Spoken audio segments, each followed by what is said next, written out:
Hello and welcome to And the Runner-Up Is.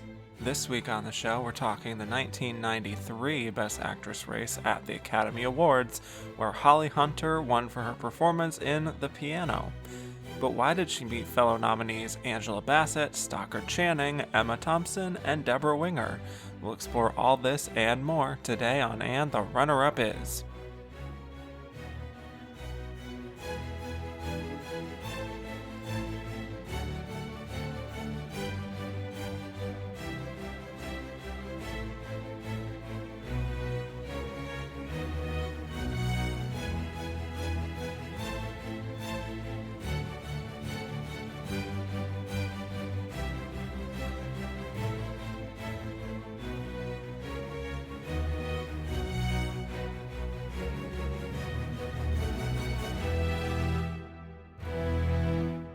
Hello, and welcome back to And the Runner-Up Is. I'm your host, Kevin Jacobson, here to talk about the 66th year of Best Actress at the Oscars, which covered the films of 1993. We'll be discussing how Holly Hunter won, why the losers lost, and who we think was the runner-up of this Best Actress race. And my guest today is one of the true Best Actress experts to those who know him. You last heard him breaking down the incredible 1962 lineup with me, and now he's back to break down a race that probably felt less competitive than that one, but has become known all these years later for a particular loss that many find heartbreaking. His writing can be found at Next Best Picture, and he can be heard on the Next Best Picture podcast and the Awards Watch podcast. Welcome back, Josh Parham. Hello, hello. Thank you so much for having me back for, as you said, another really interesting race to talk about. Yes, very much so. But before we talk 1993, let's talk Best Actress as a category. So last time I asked you to give me your favorite Best Actress win of all time, and you said Julia Roberts and Erin Brockovich. So my alternate question for you here, Josh, is what would you rate as your favorite Best Actress lineup overall of all time? Yeah, and there's a lot of good options for this question, and I really was going back and forth between a lot, but I think the one that I settled on is 1995, Oh, because I think that is a lineup where really any of those nominees, I could be perfectly fine with them being the winner. I do love Susan Sarandon in Dead Man Walking. I just think that is a really brilliant performance. But all the other four, I think are I'm a really big fan of too. And to me, that's the mark of a great lineup. If you're okay with any of them, not only being like a fine winner, but a good winner. And so that is the one that I would go with. yeah, excellent, excellent. We will be getting to that very shortly, as you know. Yeah. So very excited to dive into that. It is weird how the 90s have been going, to be honest, just because it feels like a lot of ebbs and flows. There's something going on where, like, 1990 was a really great lineup, I thought. 91, great, we have Silence of the Lambs, Thelma and Louise, but we also have Rambling Roses for the boys. And it's like, okay, not the best. 92 is also not particularly great. Yeah. 93, though, I think this is a really good year. 94 is like, we're kind of dipping again. And then 95 happens, and it's kind of like this incredible, just like all of these great women competing in the same year that you wish some of these performances could be spread across to some of those weaker years. So, yeah. Really, it's like, why can't Angela Bassett have competed in 92? Yeah, or 94. So, yeah. Really. But yeah, really, really excited to get to that one. But my other question for you, so you said on that first episode that your most heartbreaking loss in this category was Glenn Close for Dangerous Liaisons in 1988. Great taste. So now I'll ask you, what would you say is your most heartbreaking Oscar snub overall in this category? And thinking about this question, sort of thought that in order for me to really think about what was the most heartbreaking snub, it kind of always comes from a sense of expectation. And for me, that has to come with during the times that I've been paying attention to the Oscars most intensely. So Hmm. I will admit that this has a bit of recency bias too, because it's only within the last like 20 years that for me that I was looking at that. And I don't think this would have been my answer until quite recently.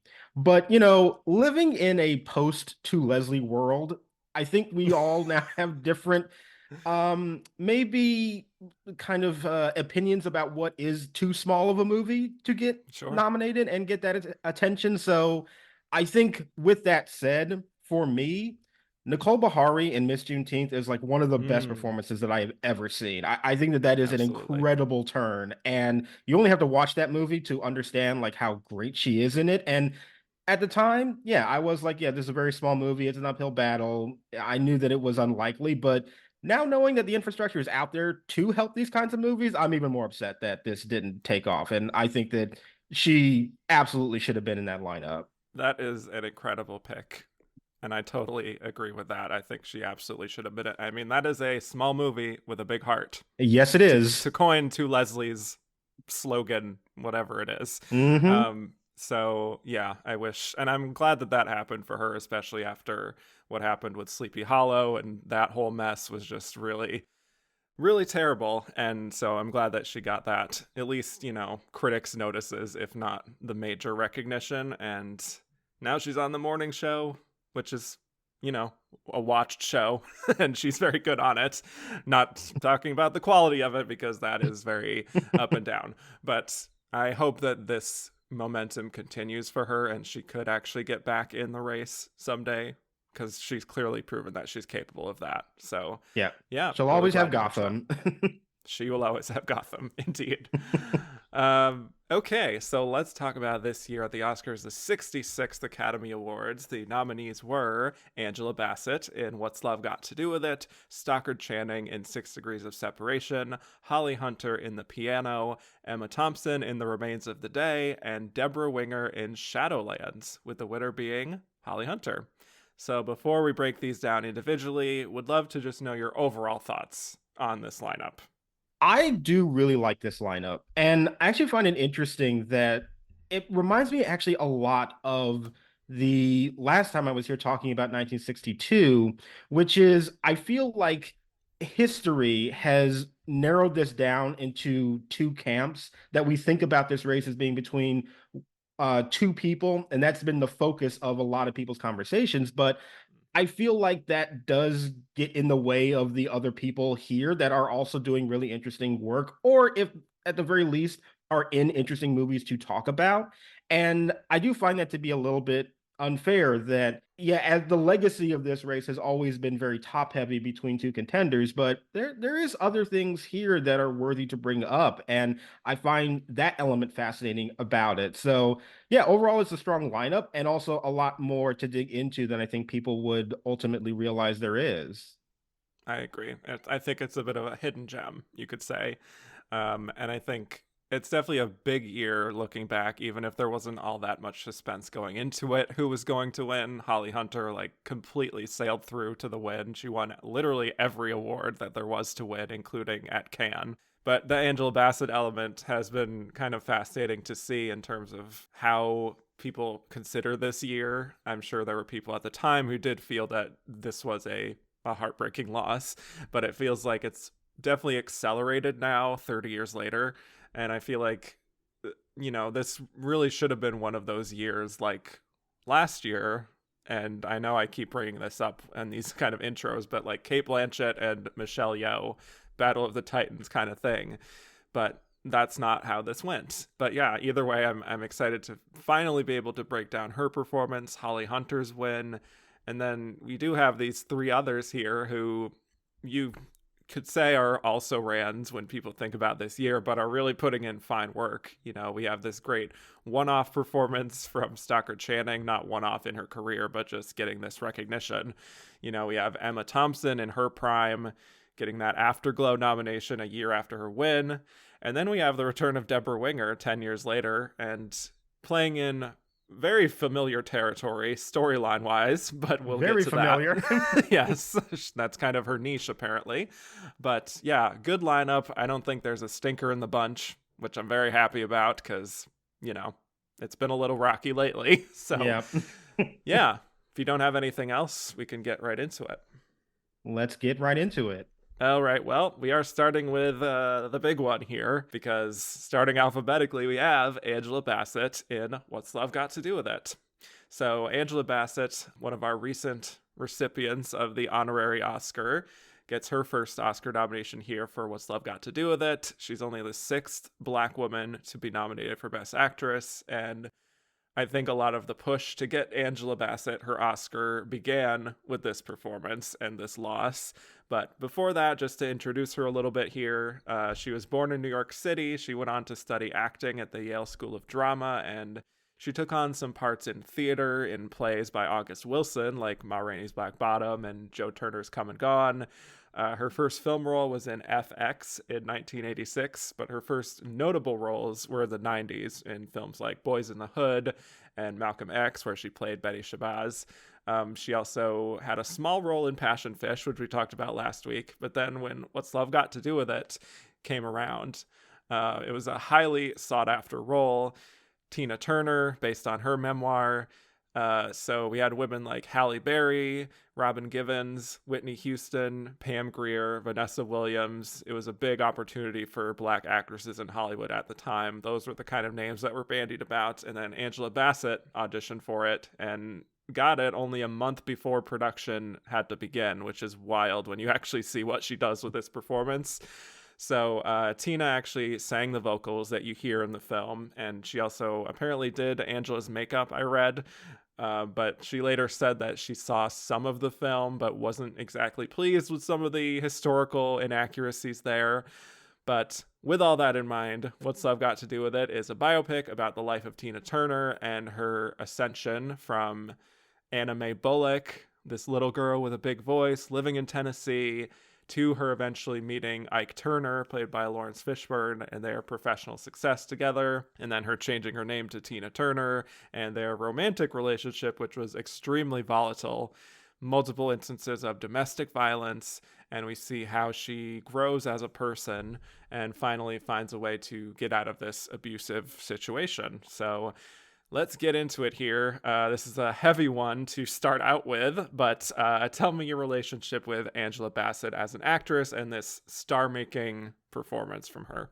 Yeah, I mean Angela Bassett has always been to me recognized as like one of the greats, and Mm. and she really has an ability to kind of do both the big lead and great supporting work. And even in when it is kind of like a thankless role like Malcolm X kind of is, I think that she's still a really great presence in that film. And I think Mhm. that's how she comes across in all of her work. I think that she has such a great like screen presence to her. Like she comes on and you already are glued to whatever that it is that she's doing. And so I'm completely fascinated with her because of that.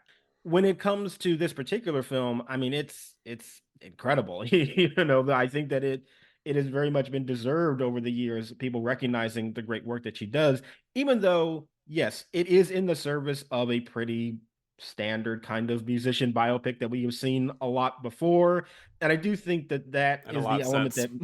that, yes, yes. And Just I saying. think that is what really gets in the way of like appreciating maybe this performance completely, because it is in service of something that I don't think it's particularly well done. Like it's okay, it's serviceable in terms of like a Mm. story that it's trying to tell, but the direction's not that great and the writing's pretty standard. Like it's not an exceptional film, but it has exceptional performances in it. And Bassett is just a force in this thing. Like, and the whole spectrum is really captured. That's what I really love about it. She gets the quiet moments really well with this character, but I mean, when she's on that stage and really embodying Tina Turner, it's mesmerizing to watch. And I find that to be such a compelling element to a film that foundationally really doesn't have that much going on. But I mean, that's what you could say with most of these kinds of movies, is that the film itself is okay, but the performances are really what elevate it. And I find that to be the case here.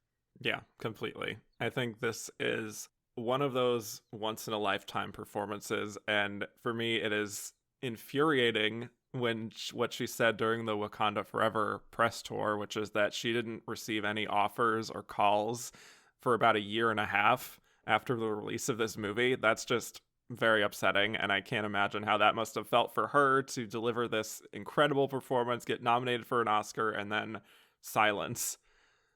So that's just absurd and an indictment of Hollywood. But honestly, for me, Angela Bassett is one of those true greats and someone who, even if it kind of felt a little early to be giving her a Lifetime Achievement Award last year, I'm not going to sit here and argue that she doesn't deserve it, because her screen presence, her gravitas, when she really gets to tear into a scene, I think there are very few other actresses who can do that, what she does, and it all dates back to this performance.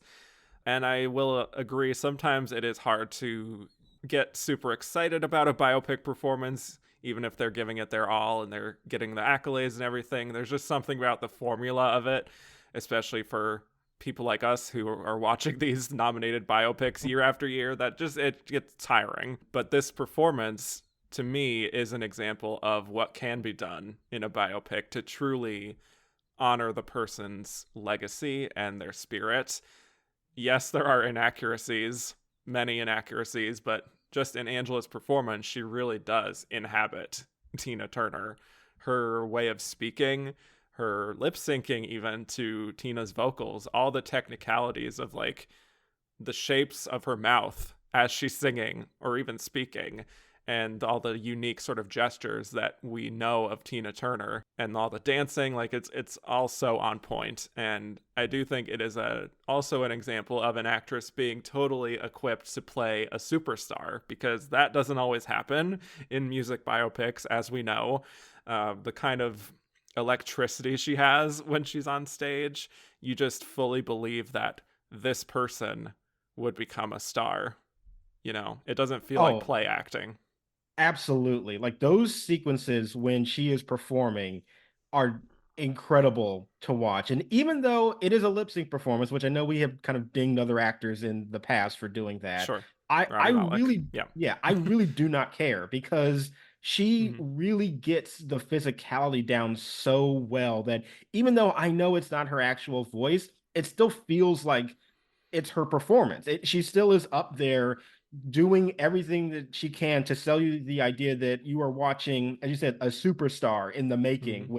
with this role. And is so impressive to me. I mean, and I love the other moments too. Obviously, I love the non-performing bits, but I do think that people kind of take for granted those sequences on stage when you do see the performance because we're so used to either it being just a carbon copy of what we would think that performer would do and the actor trying to mimic that style, but I don't get that here. It feels like a real performance going on, and it's so crucial to understand why Turner would rise to the level of talent or exposure that she did, and it really is through her performance. And I think Bassett does an incredible job at that. Oh, for sure.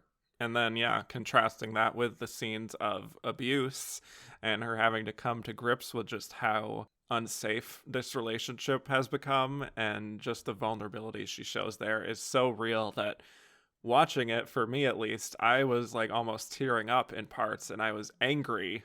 I think it's a testament to how great a performance this is, that the film and its flaws and the relatively formulaic aspects don't get in the way, and I'm able to be so drawn in by what she's doing, because it is a very difficult watch. Yeah, but it's heartbreaking and devastating, but she does such a wonderful job of still being so captivating. And yeah, those moments are very, very tough to get through. I mean, the sexual assault sequence, especially, like Yeah. it's really, really difficult.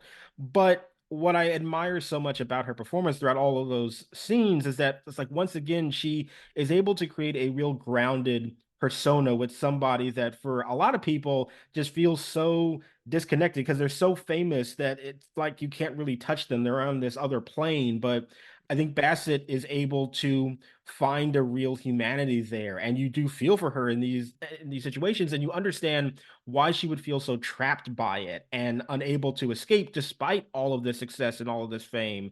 It just feels so embodied in like the soul of that character, and yeah, the so many heartbreaking moments that she's able to sell, and it's a testament to how great she is in the role. Yeah. And I think it helps that she does establish early on the humanity of Tina, or Anime, in before she even meets Ike, and like singing in the mirror with the hairbrush, and she's just kind of like bursting with all this sort of untapped energy.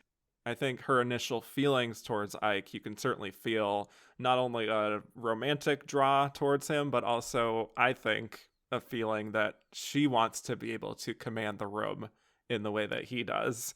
And when she does get up there to sing with him, of course, she really does command the stage. Like, she almost seems too big for the club that they're at, honestly. Yeah. And even in the scene where she's recording a track in the beginning, it's just like the energy is so electric. For that first 30 minutes or so, she still has that like hopeful, wide-eyed sensibility, and not for me in a two-dimensional way that we do see in some biopics where, someone is playing the younger version of that future superstar. Like, it doesn't feel like she's too old for that. Right, right. Yeah, it doesn't feel like there's a mismatch of like the track of where we're going. Like we're just supposed to automatically think like, oh yeah, this is the person that we know, and you're supposed to just take it at face value. There is a sense of discovery there for me, and Yeah. I like that she is able to showcase this persona that like it was destined to that she would be a star, but she had to kind of grow into herself to find that out. And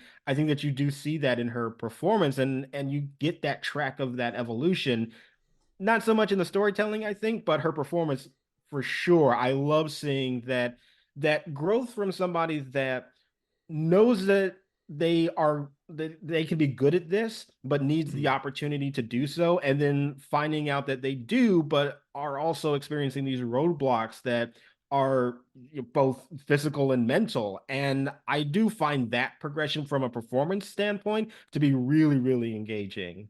Definitely. I think it's also important that we understand what it is that she sees in Ike, because that's something that people can have issue with in watching the film of like, why was she even attracted to the man in the first place? Like, there's a very early scene where Ike's girlfriend is like threatening her and then shooting herself, and that's when shit really gets real and she's kind of shaken up by that. I do think she does register that feeling of being like in a total whirlwind, but that Ike is gonna take care of her maybe, and she assumes, like people do when they get into relationships with people who have a checkered past, that she'll be different, that he just didn't find the right one, and that person can be her. So it's like when she says, I wouldn't do that, what those other people did to you, it's actually kind of heartbreaking because you can tell that she really means it, but that this man just is not worthy of her.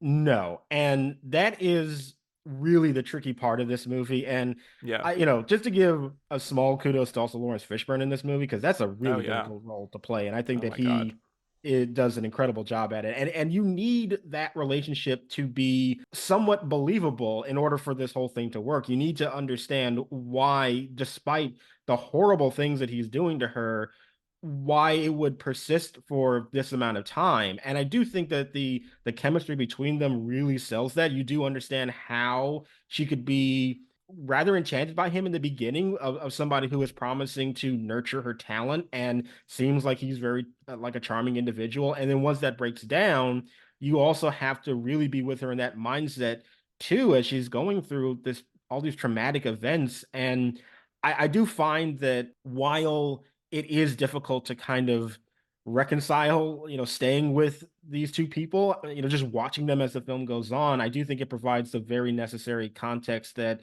of the story that it wants to tell. And I think Bassett, yeah, I mean, those are definitely the moments that are like the bigger times where you see her kind of going for the more dramatic points of acting. It's still like really, really effective, but just the kind of frantic nature that she finds herself in those situations, like the whole sequence when she's trying to get to her mother's house, which already is like kind of iffy because she knows that that Ike bought her mom a house, so she already feels a little Right. apprehensive about that whole situation. But just the whole process of gathering the kids together and trying to lay low and get out, and then when he shows up at that bus stop, it's your heart just sinks. Like it's Mm-hmm. so incredibly devastating, and it's a moment of no physical violence, but you just know what's on the other side. And his cold sternness in that situation too, matched with her just really breaking down. It's just I mean, I watched that scene. It's one of the most effective in the movie because, as I said, there's no physical violence, but just the threat that looms in Mhm. that moment when you're just trying to escape and you feel so close, and yet you're just dragged back into it, and you're so crushed by that. Oh, it's just devastating. It's like watching a horror movie, honestly, Truly. and you just know, like, you the suspense of knowing what's happening is like it gets your anxiety up more than what's actually going to happen. So yeah, I think that part of it is definitely effective, and all the stuff with her making excuses for him and saying, like, he's been touring the country and writing all these new songs. She's like trying to wave away all the feelings of dysfunction in their relationship that everyone around them kind of senses, but you can see also the toll that it takes on her face in these moments, like in the interview when she's looking down and sort of hoping she can compartmentalize it all, like all that stuff. Like, she's playing with so many different layers there and trying to put on a brave face. And then yeah, like him slapping her after she criticizes his songwriting for sounding all the same. Just the level of raw emotion that she expresses there is so real that, again, I do get angry watching it, especially when she like tells her friend that he's just under a lot of pressure and like keeps making these excuses. It's exactly what you see in these cases of domestic abuse.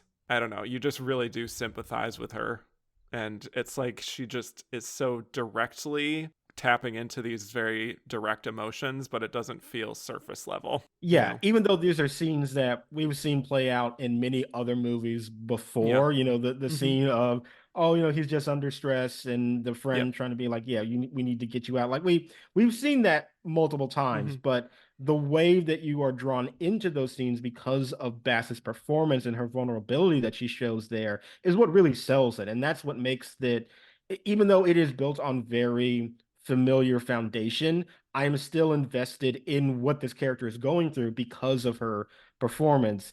Even though I do think at times, I do think there's a couple moments where, while showcasing that violence is necessary, it almost does come across as a little too over the top in some cases. And I just really remember one moment when it's after they have the fight in the car, and then they walk into the hotel. Mm-hmm. It's very like Razor's Edge could almost be looked as comedic. Like they were fighting in the car, and then they walk in, and Yeah. both of them are bloodied and bruised and cuts on their faces, and they're just not saying anything. Like that is one of those situations where, if you're not careful, this can almost read like a comedy scene. And I think that balance sometimes is where the movie gets into a bit of trouble, but it is saved like later when she flees the hotel, and we get that very famous scene when she goes to the other place that begs for a room, and it's just like one of the standout moments of her performance in the film. And so that it does find somewhat of a balance, but I do think that for some people, the showcase of the horrible things that are happening to her, because of how extreme they are, they can lead into feeling almost like inappropriately placed within the narrative. And that is a bit tricky for the film, I think. Yeah, I think that's fair, and I agree with you. Watching this, I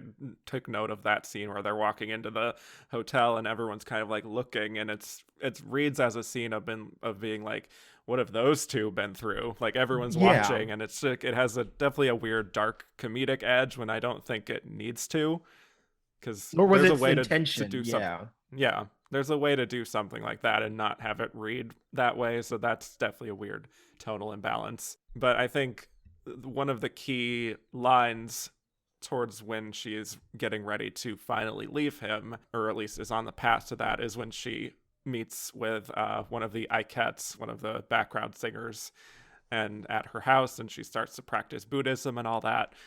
She says, I know what it's like to have your own blood walk out on you. I just can't. And that's kind of Yeah. her way of excusing why she hasn't left Ike yet, because she doesn't want to do that. Also, I think for her kids, because she has her own past with her mother walking out on her after, however old she was.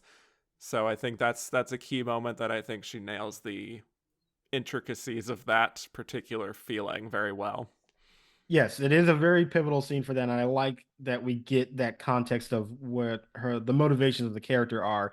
I do think Mm-hmm. it's a little weird to introduce the Buddhism element in that. That's the one thing Mm-hmm. that, as I was watching the movie, it kind of felt like this feels like it is here because Tina Turner wants it to be here. I don't really know if Sure. this adds that much to the story. This feels more like I am really into Buddhism right now, and I want a showcase of why this is important to me. But whenever they went into that section of the film, I have to admit that felt kind of like a weird indulgence. I mean, obviously no disrespect to the religion, but it the exploration of that in terms of her character within this story did not really feel like it served that much of a purpose and kind of felt a bit of a distraction. And I like that scene, but I just feel like it does have some elements that feel very unmotivated in terms of the momentum of the narrative. No, I would agree with that. I do appreciate that at least it feels like this is one thing in this whole narrative that is a positive for her. Sure, So sure. it's a good for that balance of things because without that it's just relentless ultimately. But yeah, after the whole fight in the limo, which eventually is causing her to flee the hotel room, what she's been through, you really feel this personal investment in her journey. And I do think so much of that is because of her total commitment to it. That scene of her fleeing and then getting to that other hotel and kind of just being like begging them for a room to stay in. It's a galvanizing moment, I think, for the audience, and you're just totally on her side. Yeah, it completely devastating, and I mean, it's like the lowest point for the character. Like that's the way that the scene is intended to be written. And this is like the turning point where she will finally break free. And yeah, you need to be able to really buy into just the utter loss of that moment, just every single thing taken away, and just at rock bottom in her life. And yeah, it's so tragic, but one of the standout scenes of her in the film, and then leading later on to when she is able to finally break free and divorce him, and that elation that she gets like in that courtroom scene where it's also just so Yeah. great to see Ike Turner humiliated. You really just love Yes. that. And And that she awful only wig. oh yeah, oh the wigs. But then seeing just how broken he is and how glad she is to just walk out with the her name, like it's Yeah. just amazing. And I love that turning point for her. And once again, I just think that the scenes between her and Lawrence Fishburne really deserve a lot of credit because it Hmm. really helps to establish her own sense of emotion within the story. And I do like the interplay that they have, both in the good and bad scenes between them. I think that's so Yeah. crucial. And that kind of moment between them in the car later where he's coming to beg her to come back, and she finally has the upper hand. It's a great reversal on them that, while very expected to see in this kind of movie, is sold very, very well from those performances. And it just is, yeah, it's really great to see Bassett get this very powerful moment over this other man that she's been interacting with in the film that has just beaten her so badly. And that's just amazing to watch this on a kind of basic emotional level. Oh, yes, completely. And I think her kind of reclaiming her name in that way in the courtroom is another just really beautiful moment, saying she worked too hard for it, which is damn true Right. after what we've seen. It's just really incredible work. And just a stray observation I wanted to just note is that the whole sequence of Proud Mary at all of those different tour stops through the years is for me a true tour de force. Like her lip syncing is totally on point from start to finish, her physically throwing herself into this dance. Also her arms, like Oh my so God. Yeah. like best supporting arms. She just is totally evoking the spirit of Tina, the icon, and I just get chills watching those sequences, especially that one. Yeah. It's a And the end, both stuff performance. got to do with it. Yeah. Yeah, that's the thing. It is a genuine performance. Even though we all know that she is lip syncing, she is still bringing the physicality to those moments and really selling you on the idea that you are watching a superstar. And that takes acting talent. And man, Bassett just really, really nails it in a way that I would say very few actors, even in the best of these musician Mm-hmm. biopics, really are able to nail down. I feel like a lot of times it's they get the like regular acting portion great, but then On stage is, you basically just stand there and pretend like you're singing. But Right. Bassett knows how to do both, and that's why she's one of the best. Yeah. And to know that she only had a month to prepare for this just makes it Crazy. all the more impressive to me. Yeah. Incredible, incredible work. I wish I had more lead nominations to talk about from her.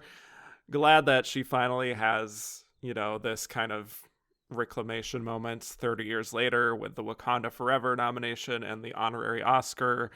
For however people feel about the fact that she's nominated for a Marvel film and the fact that she's winning this award that some people felt was a makeup for her losing just that year. I'm just really happy for her that she got her flowers in that way. Yeah. I don't care about the context.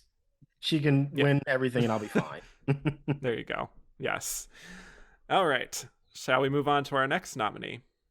Yeah, let's do that. A very Okay. interesting movie, this one. Much to talk about here.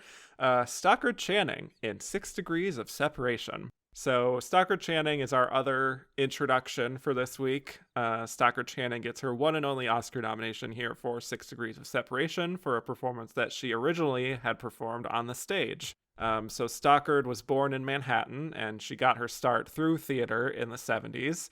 And she had a solid start in film and TV. She was in a TV movie written by Joan Rivers called The Girl Most Likely To. She was in The Fortune, which got a Golden Globe nomination for her for Best Acting Debut. And of course, her big breakout was Grease, famously playing at the age of 33, playing a high schooler. But you know what? She performed her heart out, and I will maintain, just like everyone else, that whoever did the opening credits to that movie must have truly hated her with Did how her they made her dirty. look like a total caricature. Yeah. But anyway, um, going into the 80s, though, she tried to lead a few different TV shows, but they were short lived, and she returned to theater, won a Tony Award for A Day in the Death of Joe Egg, and she got a Tony nomination for 6 Degrees of Separation in 91.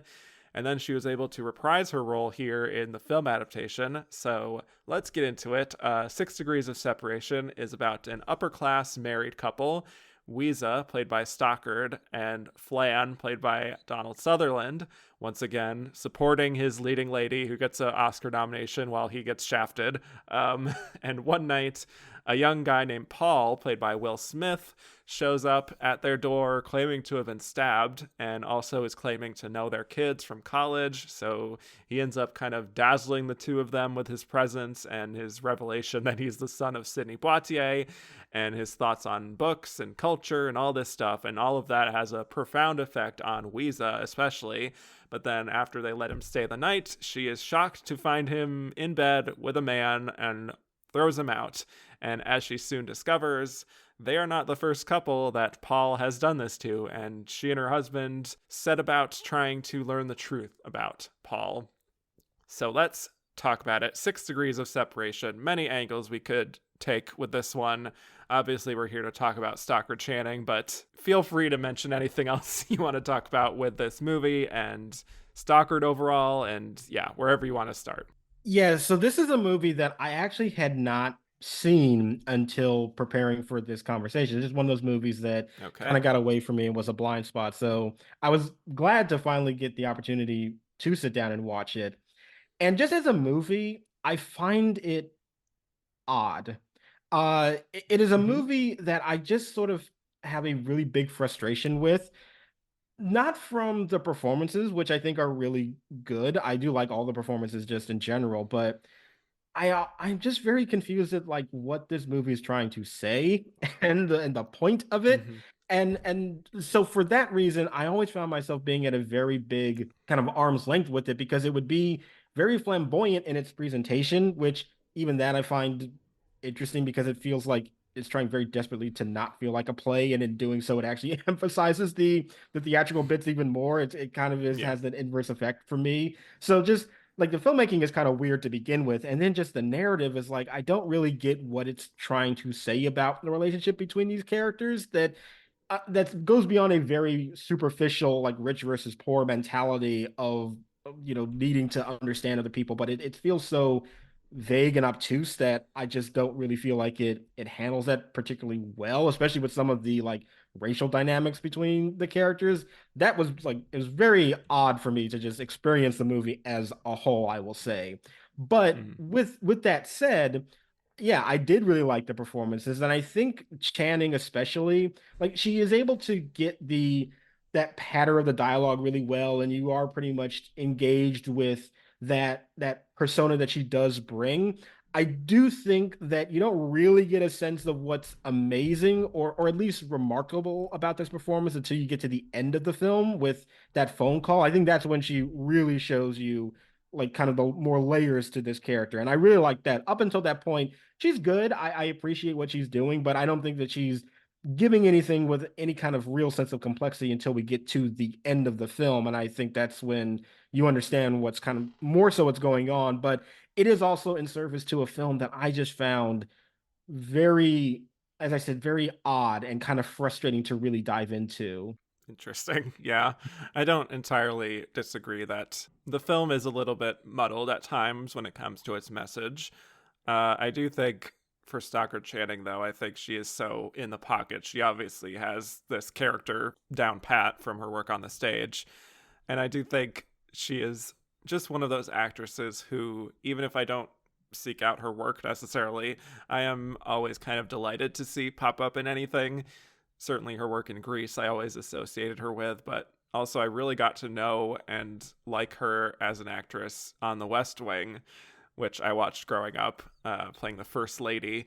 Whenever she appeared on that show, I think she brought a realism and a down to earth quality. She's such an actor's actor, like very clearly like theater trained. And I like whenever we get an actress of that type in the Best Actress category because so often we see that kind of thing in supporting actress, doing sort of character actor work. I think that's largely what Stockard Channing has done in film, but this gave her such a great opportunity to help carry a film. I do still consider this an ensemble piece ultimately, so she isn't necessarily in full command from start to finish like someone like Angela Bassett or Holly Hunter, but she is so immersed in the story that's being told here and never tries to outshine her fellow actors, even though she does ultimately outshine them, and she has a lot of great scene stealing moments. To me, it doesn't feel like she's hamming it up. It's a more restrained performance than I would imagine she played on the stage. That's just an assumption. I don't even know.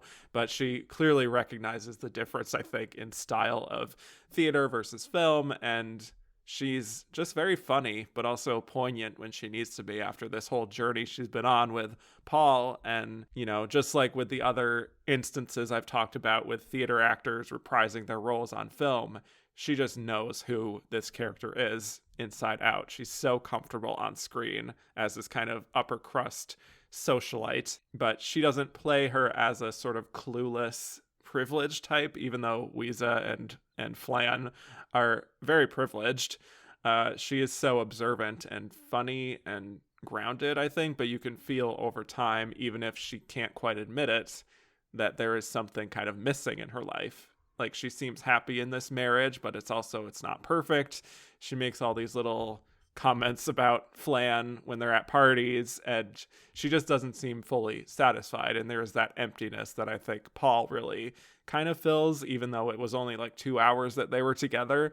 He kind of like touched a nerve in her. And for as hurt as she is by this betrayal of him bringing this guy into their house to have sex, and for as much as she wants to get to the bottom of who Paul actually is, I do think there's a part of her that's happy that he came into her life because it helped her to sort of reorient herself and sort of awaken to what she wants in life. Yeah, she goes through a an evolution of kind of what her own goals are and what she wants out of life, as you said. Mm-hmm. And I do appreciate that. I do like seeing us track that path for her. And I think all throughout she has it's not really a flamboyant performance, obviously, but it does sort of have this kind of affectation to it that is a little put upon, that is a little artificial and kind of a front for the world, in Yeah. this upper class socialite status that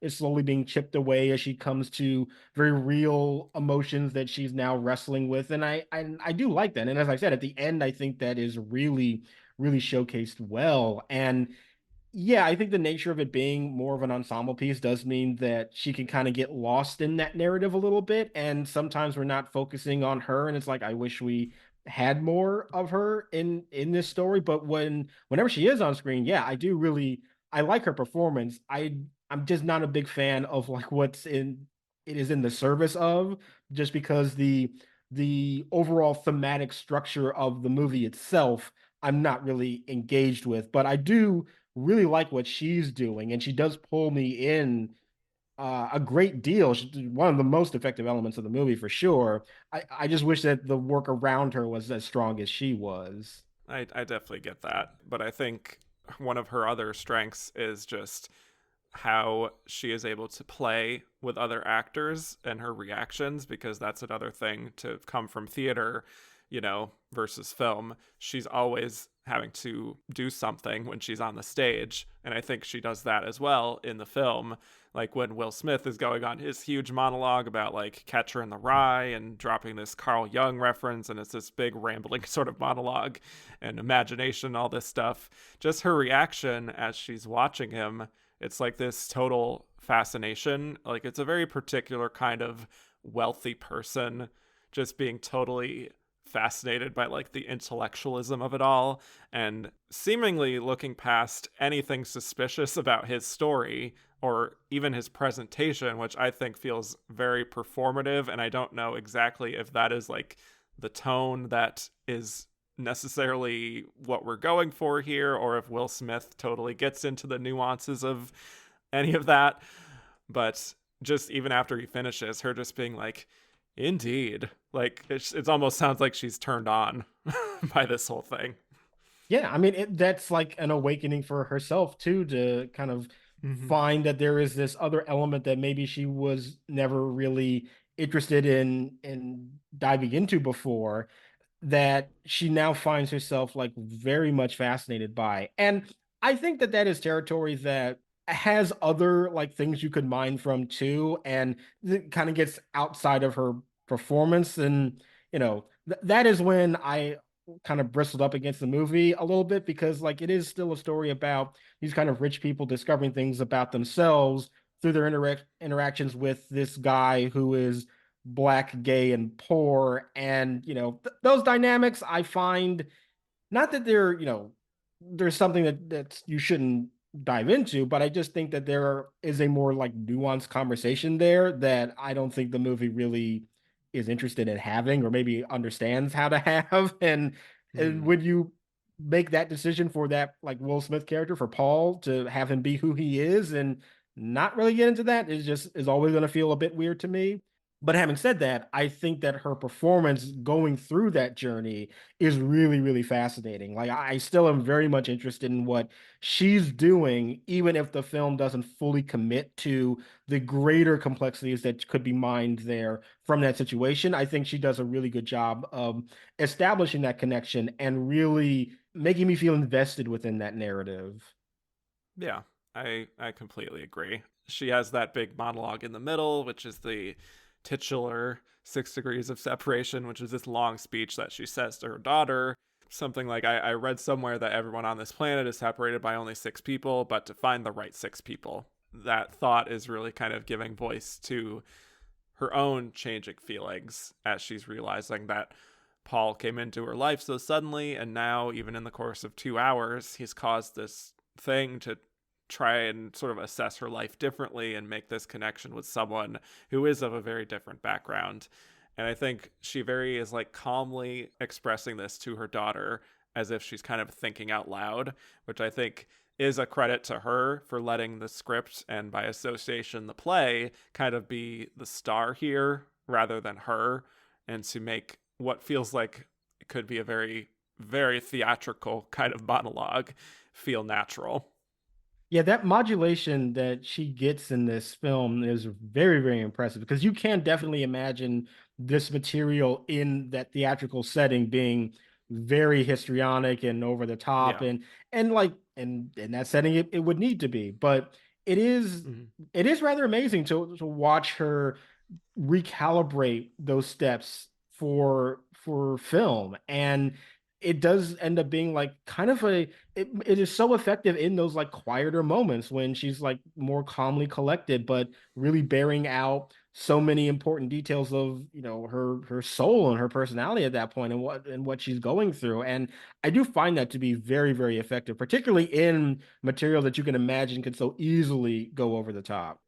Yeah, and somewhat similar when Paul does call her later on in the film, the way that she navigates that conversation is so fascinating because on some level, again, even after this whole like investigation that they've done, she still feels this affection towards him. And I love the moment where they've agreed to go to the police station and he's gonna turn himself in and put this whole ruse behind them.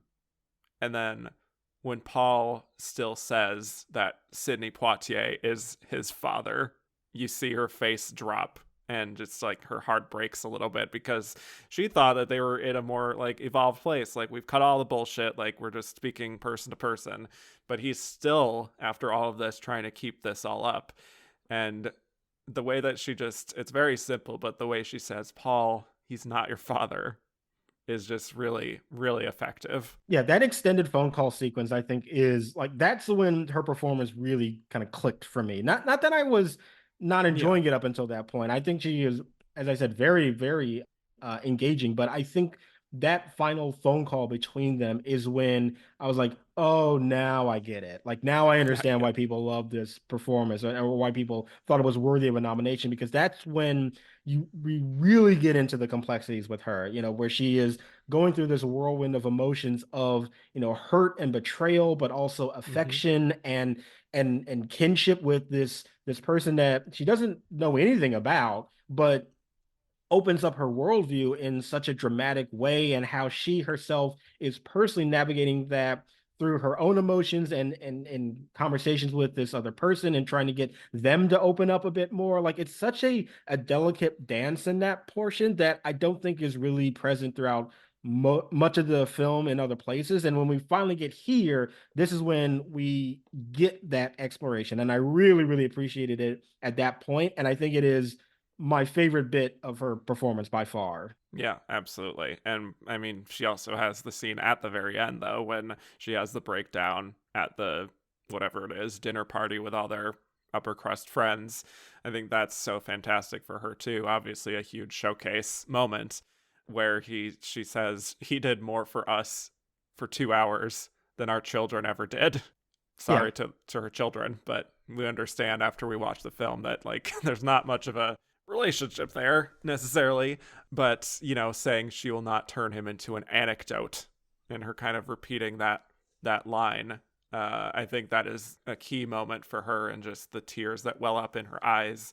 You really feel like this is the true breaking point for her, and realizing I just want to leave this whole thing behind of I think that's where we get into a little bit of the nuances of upper class people trading these stories of their experiences with different classes of people and kind of turning it into these charming little anecdotes to tell at their parties, but not really, doing much about it otherwise in their actual lives. Yeah, for sure. I do like that particular line of, we won't turn him into an anecdote. I do think that on its face, very powerful. And I really do like that messaging.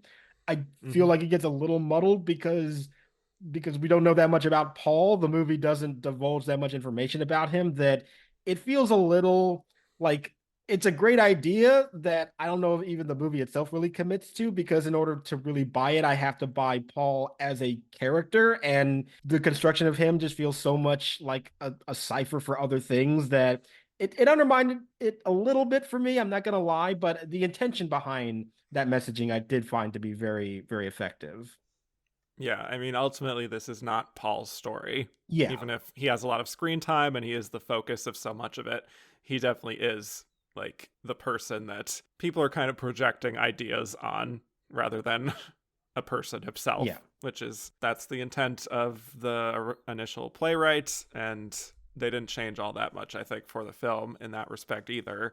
So, you can only do so much with that. But for her, she's fully in the pocket. I do just want to mention the runner about cats, which is very funny. So surreal. It's so strange to be watching this movie, not only having a conversation of how can you make cats into a film, which yes, we still agree on that, but the fact that Yeah, Ian McKellen is also involved in that conversation, it's like it's it is so surreal to watch that. it's so funny. Yeah, because it's said that like Paul is like, Sidney Poitier is my father and he's directing the film of Cats. So that's kind of how it gets introduced. And just like the way that she reacts to all of that, just being like, someone's directing a film of cats. Yeah. It's just all that stuff is just, she's not wrong. Yep. And the fact that we were having that conversation even back then, it just goes to Yep. show you should never have happened. It was always going to be a cursed project. But yes, very, very surreal about that. Also surreal just to see some of the supporting players in this movie too. That, Mm. some of them very small roles that we would see in other stuff later, like Heather Graham. But Yep. then also like we got Osgood Perkins and J.J. Abrams in this movie, which J.J. Abrams. who is Yep. what's he credited? Jeffrey Abrams is how he is credited in this film. And because I remember he walked on the screen, it's like this guy looks familiar. I didn't even really Yeah. know who he was at first. And of course, when you even read the credits, it's like it's Jeffrey Abrams. I don't know who that is. And then looking it up, it's like, wow, J.J. Mm-hmm. Abrams is in this movie. This is a very weird cast that they've assembled here. Wild. Yes. I think Kelly Bishop shows up at one point. Shout out to Gilmore Girls. So yeah, really fun. Interesting movie. Interesting to parse. But that's pretty much all I have on Stockard. I think she's really definitely the MVP here, and I'm glad she's the one that got the nomination. She definitely has the showcase role, obviously, but she, again, makes it work within the context of the film, and it doesn't feel like she is showboating necessarily, which I think you easily could have done considering how theatrical the story is. Oh, absolutely. I think that she is by Yeah. far the best element of this film. And as I said, particularly once we get to that phone call scene, that's when she really taps into those nuances of the character that I was sort of really desperate to get up until that point that I was missing. And then she delivered Yeah. it like a godsend. Yeah. All right. Let's get to our next nominee here, Emma Thompson in The Remains of the Day. Our defending champ here, not only getting a follow-up nomination this year after she wins for Howard's End, but she gets 2 follow-up nominations, getting a nomination also in supporting actress for In the Name of the Father. Have you seen that one? Yes, I have seen In the Name of the Father. I don't know if I would have Yeah. given her a nomination for it, but that's another conversation. Yeah, I saw it a while ago and I don't remember that performance, but Yeah. also both films, worth noting, are in Best Picture, so it's like she is everywhere in 1993. There's actually a lot of doubling up of people in There is. 93. When you really look Yeah. at how many people were in 2 movies that were in the Mm-hmm. Oscar conversation, it's actually quite incredible. Yeah, totally. But yeah, it's not like she was only seen as a prestige actress, worth noting. She also had Peter's Friends in 92, Much Ado About Nothing in 93, working alongside her then husband, Kenneth Branagh. And she's like dazzling people in interviews. She obviously has her past as a comedic talent, so she's really showing her range. But The Remains of the Day is very much a direct return to the kind of Emma Thompson we saw in Howard's End, dramatic period piece based on a beloved novel, working with the Merchant Ivory team, and also working with Anthony Hopkins again. And this is a film that I read Emma has said she really treasures in her filmography, and one that she felt a personal familial connection to because her grandmother was a servant around this time, and just the traumatic experiences she had been through. But this is based on the Kazuo Ishiguro book, which was a Pulitzer Prize winner, and it tells the story of Mr. Stevens, played by Anthony Hopkins, a butler working for Lord Darlington at his enormous manor in 1930s Britain. And he prides himself on keeping his emotions in check, even while dealing with great personal matters, all in the hope of doing the best possible job for his lord. And eventually Miss Kenton arrives, played by Emma Thompson, who works as their housekeeper, And she tries to get him to open up more and acknowledge his feelings and try to separate himself from his job, but he finds himself totally unable to do so. And this is all against the backdrop of changing times with the rise of Nazi Germany, which just complicates matters even more when the Germans are convening at the Darlington Manor. Meanwhile, Miss Kenton grows feelings for Mr. Stevens and hopes that he can get to a place of sort of reciprocating those feelings. So let's talk Emma Thompson and her great year, her great decade, really, and your thoughts on her overall and this performance. Well, I love Emma Thompson just so dearly. She is one of my favorites. Like everything that she does, even if the Mm, movie itself isn't that great, I know she's going to be amazing in it. Like she is yeah, absolutely just one of my favorite actors, personalities. Like I can watch any interview that she gives. She's award shows whenever she yes, shows up. Yeah. just throwing the shoes away. Like she's so charming. Mm-hmm. And I love her dearly. Like anything that she does, I think she's amazing in. And I find it also sort of interesting that in my mind, for the longest time, obviously like this movie and Howard's End have always sort of been linked because they come out around the same time and has the same creative team behind it, the same actors that are in it. So not that they're interchangeable, but they were always like kind of linked to me. Yeah. And at that time, my feeling was always that Howard's End was really good, and then Remains of the Day was like, like the Pale Imitation that was decent, but was just okay. But I hadn't seen this in such a long time, and coming back to it, I may have to reassess that because I actually Wow. really liked this movie, and I might like it Mm. more than Howard's End, to be honest. I'm not sure. I Mm-hmm. have to rewatch that movie now as well, but I really, really did love this movie in a way that kind of surprised me because I think that sometimes those kind of period piece English dramas can be, they can have a reputation of being a bit stuffy and Sure. not that engaging. And that is my experience with a lot of them. But I did find that this one had a lot of life to it. And I really connected with all of these characters in a way that, yeah, did genuinely surprise me. And I do have to say though that as much as I did connect to it, I do think most of that was because of Anthony Hopkins. I really loved his performance and what he was bringing in that film. And Emma Thompson, actually, to me, I think you can almost make a case that she's kind of borderline supporting in this film. Like she's I figured this excellent. would come up. Yeah. I mean, she is excellent. Do not get me wrong. I loved Yeah. her in Yeah. the film, and I loved her sequences, but I like to me where the movie kind of fell down was that I wanted more of that interaction between the two of them. Like I wanted more of her own life. That we don't I don't think we really get all that much. We get a couple scenes on her own, but I feel like there's a whole world there worthy to explore and I find that to be so much more interesting actually than like the political stuff that's happening on the Yeah. sidelines that everybody's getting invested in. Like I just wanted more of the dynamic between her and Hopkins and those characters. And that was the kind of disappointing thing for me because she's so good in the film. Like she's so immediately captivating in every scene that she's in that I feel like when she's not there, the movie is missing a great deal of momentum personally. So she's great. And my criticism is that I would have wanted more from her. Yeah. While we're on that point, before I forget, I do think probably today she would be campaigned and supporting, Yeah. even though she's second build, she's on the poster, like Well, I mean, she's a big part of the movie. if maybe she didn't have another movie out, she might have been campaign Yeah, supporting. maybe, yeah. But as previously established on the last episode, Emma Thompson is the best, and this period was such an incredible time for her. This movie, also, as I mentioned with Howard's End, I have talked about more than once on this show in the Best Picture series and on my bonus series for On Second Thought. So you can hear my further thoughts on the overall film there.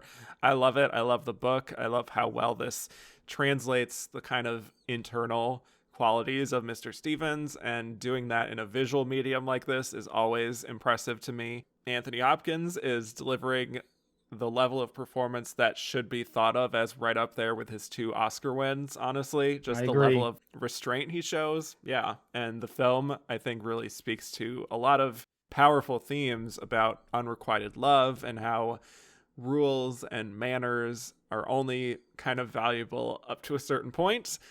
at some point you have to start living. That's kind of the thing. I think all of that is really well handled. And I think, Emma Thompson is in fine form here. I agree. I don't think she quite matches Anthony Hopkins because she isn't afforded the opportunity to, but she's still putting in very strong work and serving as this one sort of force of life in a very deliberately paced film that is all about repressing emotions. Like, she is the person that we feel most comfortable with and we come to sympathize with because, Mr. Stevens may be our protagonist, but he's not always easy to love or even understand. Just the sheer level of keeping all of those emotions internal definitely can have a distancing effect, which is entirely intentional, obviously, but we as an audience do feel very at ease with Miss Kenton, and with Emma portraying her in that signature way of her warmth and that emotional intelligence that Emma has very naturally. I feel like I'm risking repeating myself from the Howard's End discussion I had, where I talked a lot about her emotional intelligence and her instincts being so smart and so well thought out to just deliver the feelings of her character even when she's not saying anything. And even though screen time wise we're not always following her compared to him, she is such a strong emotional anchor that I'm always drawn in by what she's doing. Absolutely. And from the very first moment too, like, and she absolutely gets that really wonderful kind of dynamic between her and Hopkins where, yeah, she is the more the warmer individual, and she's butting up against this very cold and reserved personality, but she can automatically sense that there's emotion there with him too, and is trying to pull it out of him and challenge him on that. And at the same time, what I also really love is that while she is in pursuit of that emotion and wanting to be strong in that regard, she's not infallible either. She admits to her insecurities and her fears about taking risks as well. And so she wants to be daring, but only in kind of these very safe confines too. And admitting that to herself is also very painful. But that's what makes the character so great, and that's what makes her performance even better too. And yeah, I mean, I co-sign everything about what you've Mm, been saying with Emma Thompson. She is just so amazing in everything that she does, and I just really love the presence that she brings here. That in moments when, yes, the movie can be not cold but reserved and intentionally so, there is just this bright warmth that comes in that bursts into the screen onto the screen every single time that she shows up, and it's so valuable to highlight those differences because that's what the movie is ultimately about. yeah. And what I love is that she is so warm, but she's not naive, Right. and she sees what's happening.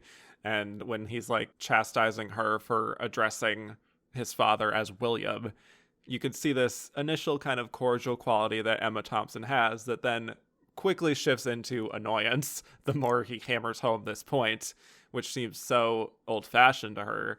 And there's kind of like a little bit of a temper there that she has that she tries to suppress, but she also makes her feelings quite clear.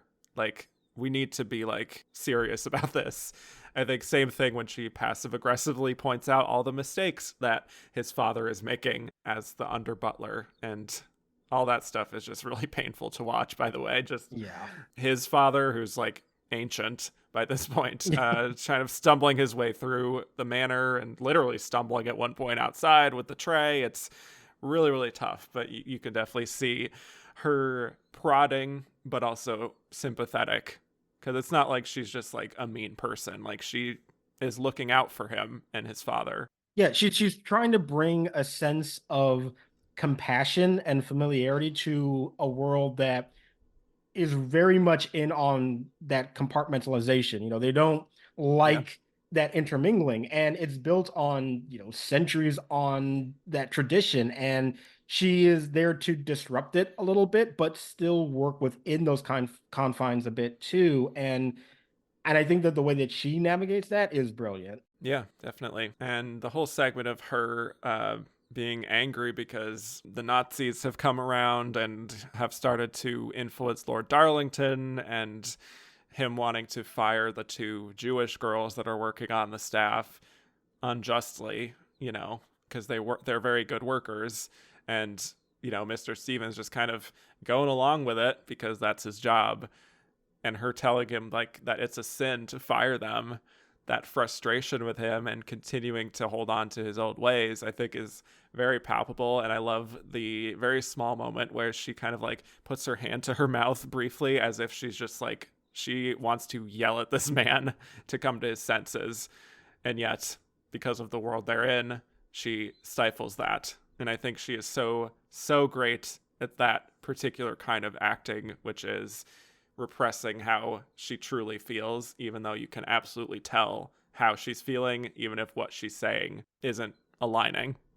And that Exactly. comes into play later on, too, when she's really trying to express love for him and he's not. Yeah, and what I also, and I mentioned it before, like, yeah, that scene when she is very incensed about them dismissing the Jewish girls, and she threatens that if they go, then I go, and she doesn't Mm-hmm. leave. And she plainly Yep. says, like, no, I didn't leave because I'm afraid. I'm a coward. The outside world is very harsh and lonely, and I don't want to go out there. And I like to Yeah. pretend, or not pretend, but I like to imagine that I have these principled stands that I'll combat people against, but I have a limit too, and that's hard for me to admit. And I love that indulgence of those complexities within the character, and I think that Emma Thompson just does an amazing job at really giving you the full picture of a person who is not approving of the structures that are in place, but is also very much fighting to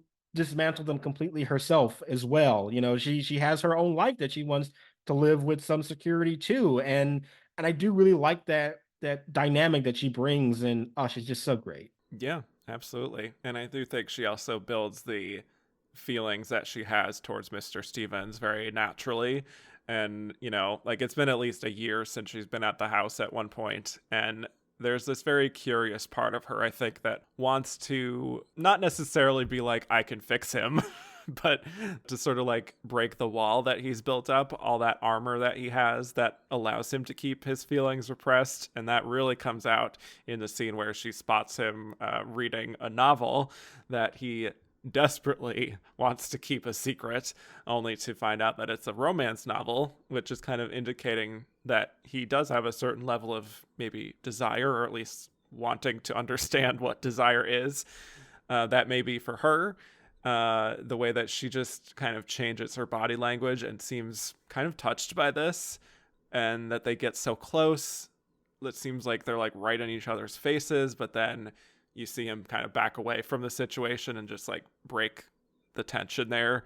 Just her heartbreak there, and seeing that he won't act on his feelings, even in a very intimate moment like this, that he may never get to that point, is so well done. And it is without words that she communicates all that disappointment. Yeah, and the way that she first encounters him thinking like the book might be kind of risque and that he's reading something that's sort of dirty and that she's gonna like kind of make fun of him on another Yeah. level. And then when she discovers that no, it's actually much like sweeter and full of sentiment, and knowing that that's buried within him, like she does misjudge him a little bit. She thinks that this hardened exterior is there because he's actually very crass, and that's what he's covering up. But no, it's actually something even more devastating. It's genuine emotion that he's disconnected with. And like, yeah, I have to admit, it's hard to talk about this movie and not want to just talk about Anthony Hopkins, to be honest with you, because I I know. think he's amazing in this movie and he's so great. But it is an element that makes her performance work too. It's that dichotomy that she's trying to,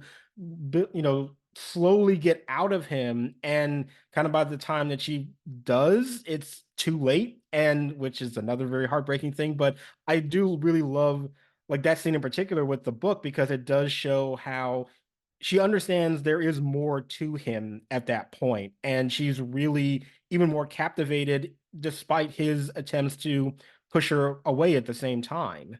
Oh yeah. And I think it's similar when she has her late night chat with Stevens, and she's just become fed up at a certain point because these two other employees, one of which is Lena Headey, nice early Lena Headey spotting here, that she's fallen in love with another employee and they've agreed to like get married and they just quit. I think that kind of exacerbates things for, Miss Kenton, because, you know, she wants to kind of do the same thing at a certain point, and it kind of exacerbates her annoyance over him not doing anything and not making a move. She plays that scene really well. And then after that, just going off with her old coworker on her day off and deciding to make the choice to get into a relationship with him.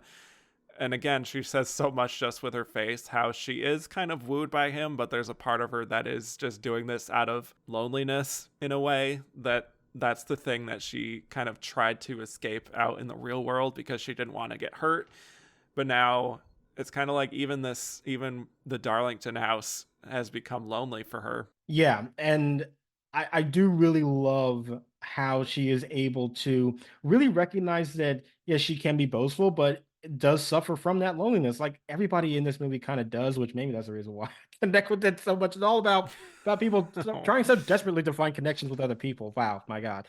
But yeah, and I love, I really do just admire her ability to get all of those complexities down as somebody who, like, she's playing as somebody who is very much invested in life and living in a way that does bring you happiness, but also recognizing that that's a very treacherous journey to go on, and it requires taking risks, and she is risk averse. You know, she wants to still be kind of safe and protected, and that struggle that she continually goes through, and juxtaposing that against what Stevens is going through at the same time is just so incredibly fascinating. And I do love that journey that she finds herself going through with her character. Yeah. And I think one of the more affecting scenes to me is when she reveals to Stevens that that other guy has asked to marry him. And the key line that she says is, I'm still thinking about it. Yeah. You know, she's just waiting for him to say something or do something and make it clear to her that he does value her and wants her to stay, but he reacts very coldly, which is just like this dagger in her heart. And you really do sympathize with her, especially in how Emma is restraining so many feelings of disappointment and betrayal in a way, because like they've been through so much together, and the way he acts kind of like, oh well, you know, if that's what you're gonna do, then that's what you're gonna do. And like, did these past few years just kind of mean nothing to you? Like that's kind of the feeling she expresses. Yeah, and she, I mean, it's a scene that I feel like we have kind of seen before. You know, the this person asked me to marry him, and all I'm asking for you is just some acknowledgement, and that's not coming. Like foundationally, it's familiar, but the Mm-hmm. performances once again are just the thing that sells it so hard. And yeah, her just desperate attempts to, I mean, it's like at that point, I don't even really know if it's like just a,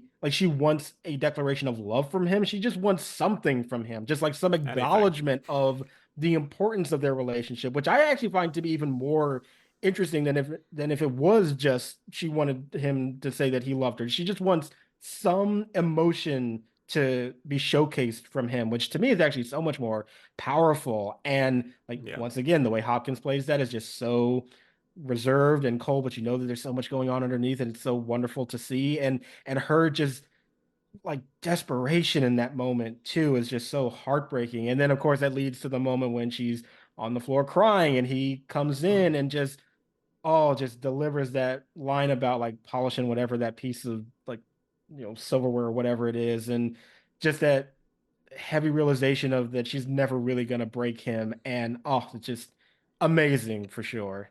And especially because he starts that saying like there's something he always wanted to tell her. Yeah.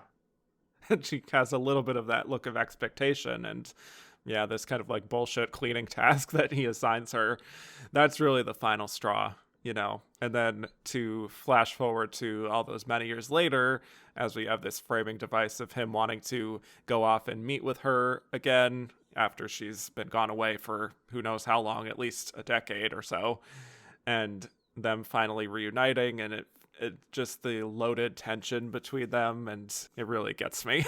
Oh, I mean, the final scene between them at the bus stop. I gotta be Mm, honest, I am not really somebody who like gets emotional at these kinds of movies, you know, and not to uh-oh. say, not judging anybody that does. It's just for me that tends to not be the case. But that final goodbye and they're holding each other's hands and then the bus drives away and they're left looking at each other. Like I will admit that it really got to me in a very Hmm. surprising manner. And I did kind of get emotional at that moment because it is just the embodiment so much of that longing for each other, but in and it's not so simple as just like romantic feelings that just didn't materialize. It's so much deeper than that. It's so much of a more complex emotional connection that has been evaded at that point. And I think just fully realizing that within their performances, and you get that sense of drifting away for the very last time, and it's never going to be tapped into again. And you see just a heartbreak on both of their faces. I just Oh my God, it just broke me in a way that I did not really expect. It Wow. very much surprised me, and I absolutely adored their performances and yeah, and with particularly with Thompson, just that feeling of her describing what her life has been and the disappointments, but also the acceptance that there are the good things there too, and she's trying to rationalize it Hmm. for herself. Like she's not the happiest, but she's been able to kind of tolerate the good things in it and expressing that, and trying to justify where her life has been up until that point is just an amazing delivery from her as well. Yeah, absolutely.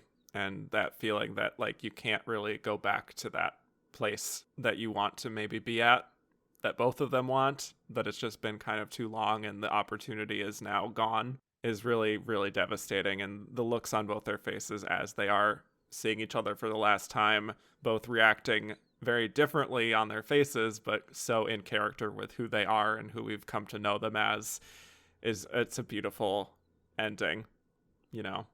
And I Yeah. think the ending is also very thought provoking, which I've talked about on the other episodes. Just the idea of, there's the stuff with the bird, which is very like easy symbolic stuff Yeah. that doesn't need to be discussed. But Yeah. I always just love the shot of this enormous mansion or this manor, and then just pulling back further and further and further, and we're seeing all the greenery of everything, and we see just like this tiny little castle.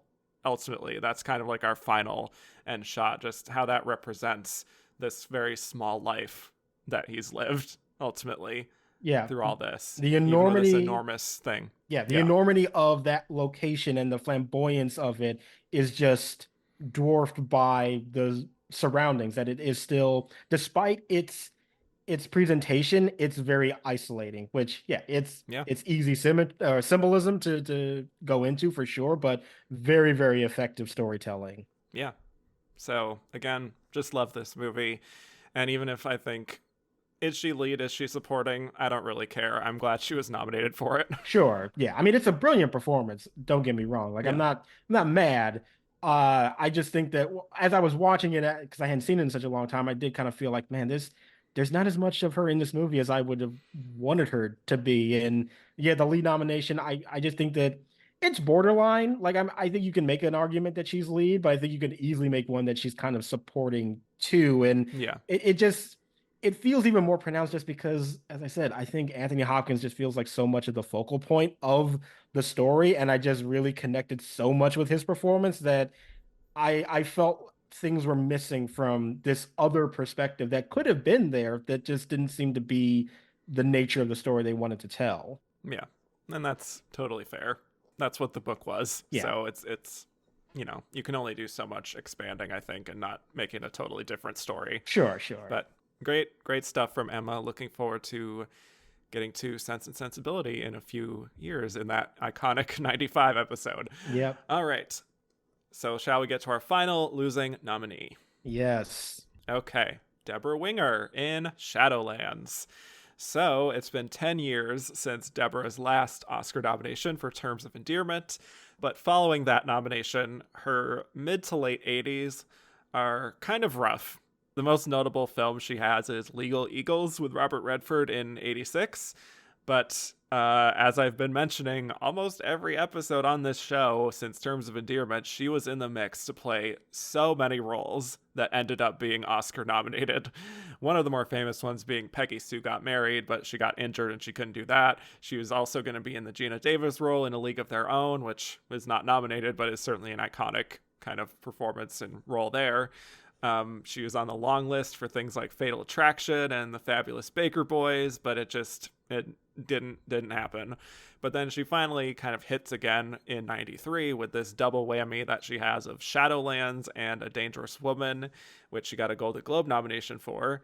But then she got the Oscar nomination for Shadowlands. So a bit of a switcheroo there. Shadowlands is based on the true story of C.S. Lewis, the writer of the Chronicles of Narnia book series. And it starts with him having written them, and he's now middle-aged, unmarried man. Once again, we have Anthony Hopkins here in the lead role in a period drama. And his life is kind of shaken up by the arrival of Joy Gresham, played by Debra. She's an American poet who's unhappily married, and she has a young son. And she and her son spend time with Lewis, and the two of them connect to the point of eventually having her divorce her husband and get married to Lewis. But then she gets a rather devastating diagnosis that makes everything much more urgent in their relationship. So let us talk Debra Winger, her third and as of now final Oscar nomination. Thoughts on Debra and this second Anthony Hopkins drama that we're talking about today, and her performance here. Yeah, it's very interesting that there are two movies in this category of this relationship with Anthony Hopkins. That's Yep. a very interesting kind of It's the early observation here. 90s. Yep, that's just what we were doing in the in the early 90s. Mm-hmm. If you wanted a Best Actress nomination, yeah, that's the way that you had to go. Um, Yeah.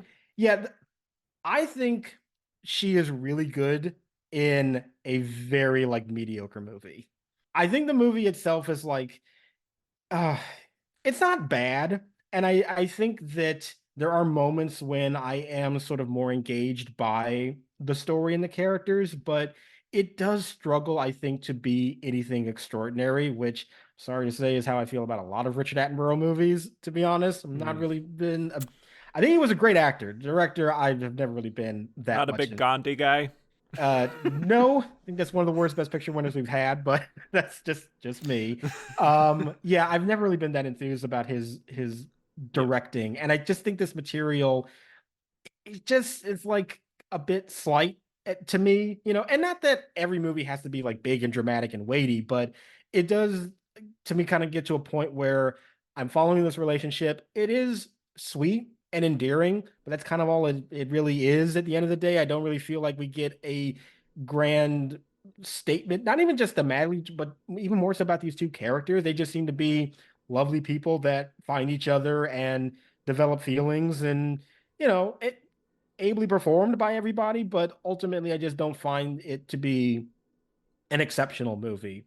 But having said that, I do think that like from the moment that Debra Winger enters the film, I am like fully captivated. Like, when she walks into like that tea parlor and gives her a very distinct American sass of just calling out for Lewis, just totally disregarding the British sensibilities of proper etiquette. It automatically you're just all right. Well, I'm going to be fascinated by whatever you're doing, and I think that she maintains that throughout the film. She's such a compelling figure in it, by far to me the most compelling figure of the movie. And even when yes, it gets into territory where it's like, man, we're doing this again with Debra Winger. Like, I mean, that I was a little not underwhelmed, but it did seem like, oh wow, yes, okay, once again, cancer Here we diagnosis, are again. yeah. But she does it wonderfully. I think that she does give a great performance. I do like her chemistry with Anthony Hopkins. It is very sweet and endearing. I don't think it rises to anything above that, but yeah, she's good in the film. I did like her performance, even if I don't think it's like something that will ever stick with me for a very long time. I would agree with that. As I've previously stated, in the 80s season, Debra Winger is fantastic, and I think such a grounded kind of actress who I think brings so much personality to her roles, even when they are underwritten.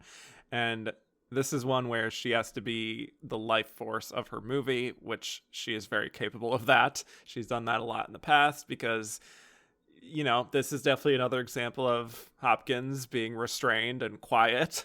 And here comes this woman into his life who kind of shakes things up a little bit. I think, this Anthony Hopkins is at least a little more willing to access his emotions, but it's still him having a somewhat rigid way of thinking, right? Like he's this devout Christian and he seems to have figured out like what his priorities are. And then what Debra Winger brings to it is, as a character, is definitely a bit archetypical of the wife character in a story of a great man, that kind of thing. But because it's Debra Winger, she elevates it beyond being this flat, sort of easy to sympathize with kind of character. There is that great flintiness that Debra Winger has. She has that brassy accent, like you said, walking into that restaurant, just completely unafraid of calling out his name. Really just a fun burst of energy after a relatively dull opening of just Yes. like Anthony Hopkins having various conversations and debates and stuffy rooms and all that stuff. And it's like, here comes this tornado of Debra Winger. And in the middle of it all, it's like, oh, I've woken up, right? Yeah, at the beginning of this movie, I was very worried because it was Yeah. extremely dull.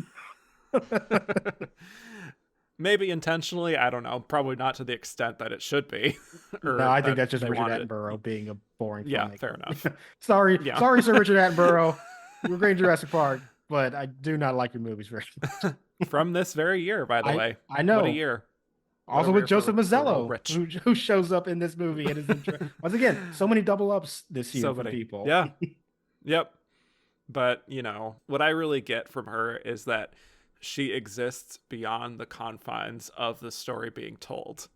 And just through the nuances of what she's doing, she does create as much of a complex woman as is allowed within the confines of the script, because I do ultimately think it's about how she shakes up his life and makes him a better man rather than it ever truly feeling like it's about her.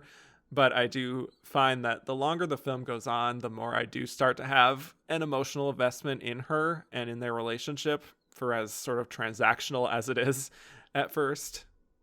Yeah, and their dynamic, I think, especially if you compare it to something like Remains of the Day, it is much Mm-hmm. more direct in their oppositional forces. It's Mm-hmm. it, you get a bit of that obviously within Remains of the Day as well, but this one is very much more so like he's the stuffy reserved Englishman and she is the loud American, and how can they ever get along? And oh, look at that, they've fallen in love. It's like it works within a framework that I do find to be less interesting and less Yeah. nuanced.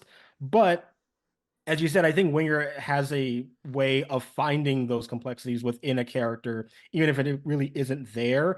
And just when you get moments of her explaining, her past and where she's come from and where she has found Mm-hmm. herself in her life at this moment, yeah, I think the writing itself is a little wooden, to be honest. But I completely buy the path that she's gone on and where her emotional state is and what she's kind of looking for in these new relationships that are coming up in her life. And I think that's a great ability for an actor to accomplish when the material that they are given is not the strongest. They are still able to make a real character out of them. And even though I very much agree that it seems like she's only there to really serve Lewis and his character arc, it does really feel like there's not much going on for her except that she gets sick. But credit to Winger for actually infusing some personality and humanity into a character that is pretty limiting on the page. Yeah.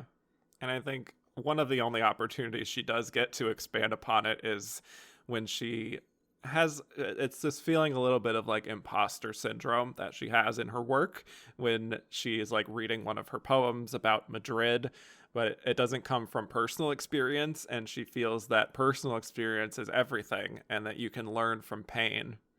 And I think that the kind of fragile quality that Debra has, and like the voice crack, like the very specific Debra Winger voice crack, makes her a good fit for for the kind of person that Joy is and was, and how a lot of writers and artists kind of feel, which is this like hoping to capture some kind of authenticity in her art and her poetry, but feeling like they're not quite there yet. A scene like that is where I kind of wish we could have expanded more upon that, because that's pretty much all we get of her in terms of her actual poetry. But, I was Yeah. hoping for more there.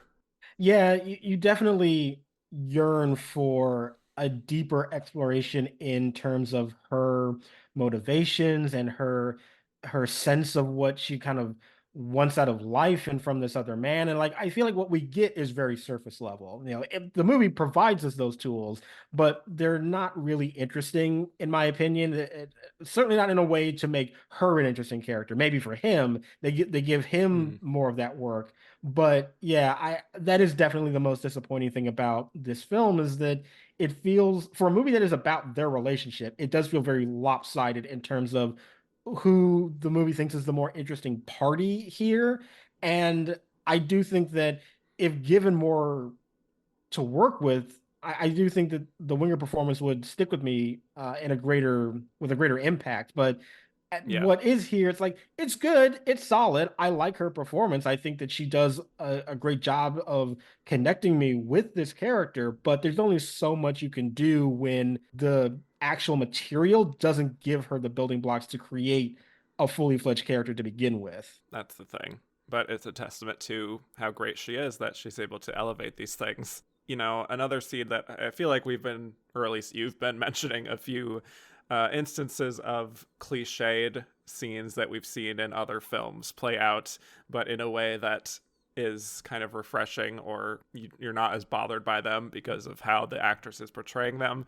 I think another example of that is when she's opening up about why she's staying in Britain and telling him that she appreciates him not asking why she's staying here for so long while her husband is in America and won't let her son call him. I think the fragility in her voice is so perfect as she's describing how her husband's been cheating on her with another woman, that he wants a divorce so he can marry this other woman, saying he's like a violent alcoholic. Again, like she makes this scene that is written pretty predictively and imbues it with a history, and that even though this is more his story than hers, that she truly has lived a life, you know?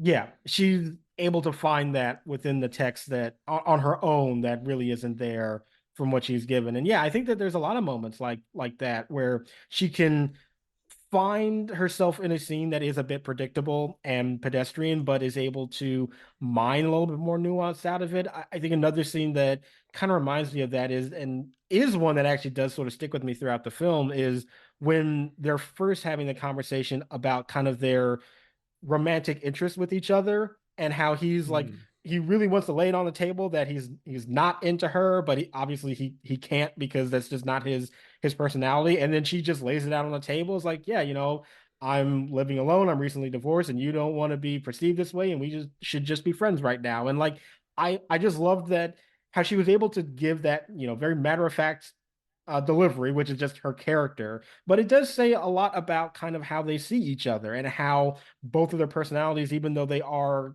kind of at opposite ends in terms of how boastful they can be, there is still an appreciation for the kind of direct line of emotion within them. And yeah, it's not the most revolutionary piece of writing, but I it's another instance of I think really getting at the complexities within the performance when the material isn't necessarily. yeah. And then building on that when they do get their kind of like courthouse marriage happening, and her kind of getting upset at him after a party for not letting anyone get close to him, which, is largely stemming from him not being open to others about his marriage to her. Like, he just is not really acknowledging it. People are giving her all kinds of dirty looks at this party. I think her frustration there is some classic Debra Winger kind of like fury that I always find compelling. And that's really pretty much that. And before we get that diagnosis, but she puts in some good, solid work up to that point, even if once we do get that, it just kind of all becomes about that.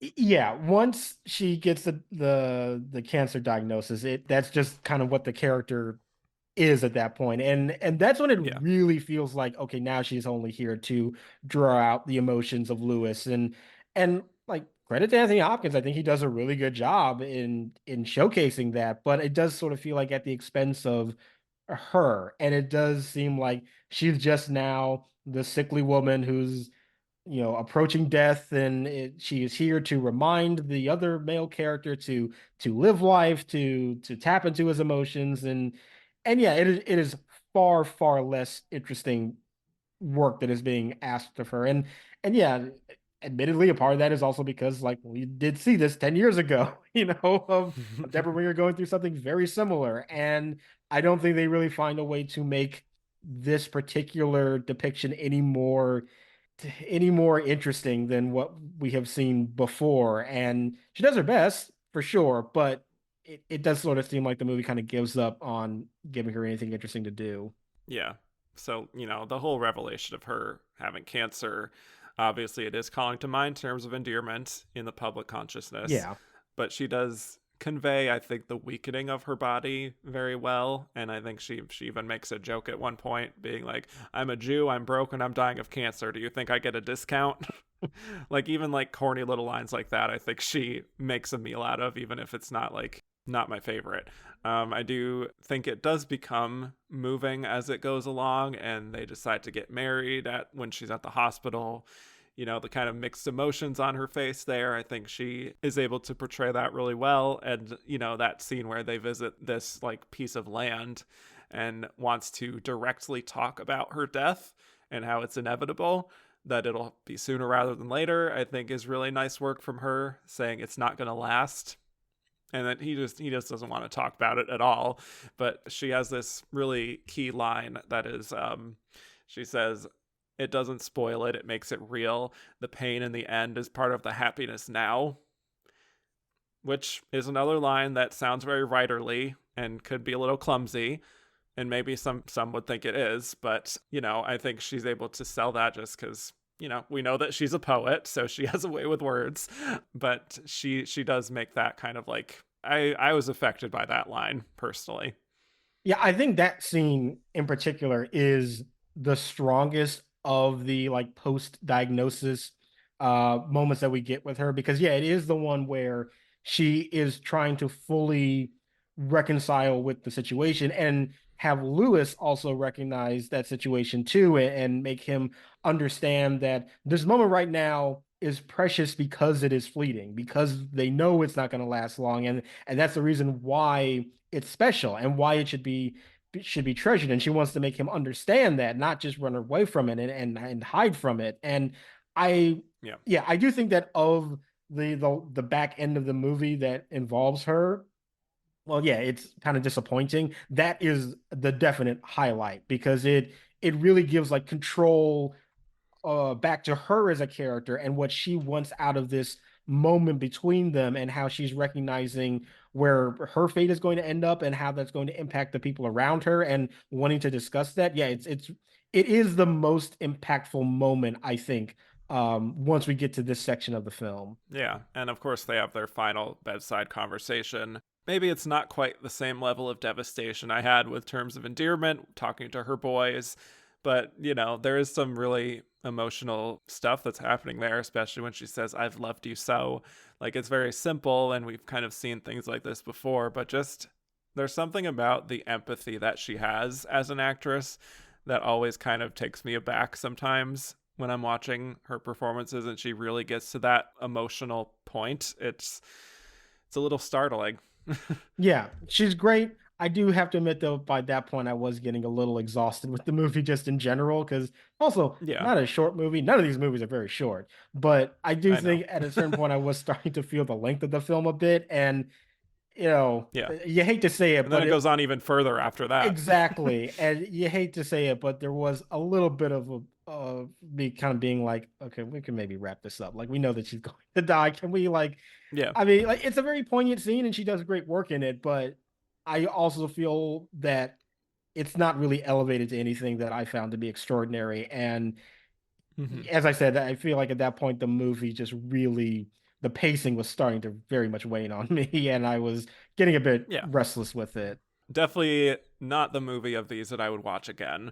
But Debra Winger putting in fine work and proving that like that early 80s period wasn't just a fluke for her, that she still had it. And she's gone on to have great performances too after this. Obviously, Rachel getting married, I think, is a great example of that in a supporting role, but still, I would say even nomination worthy. Multiple nominations, I would say, for a performance that should have happened for Mm, that movie. yes.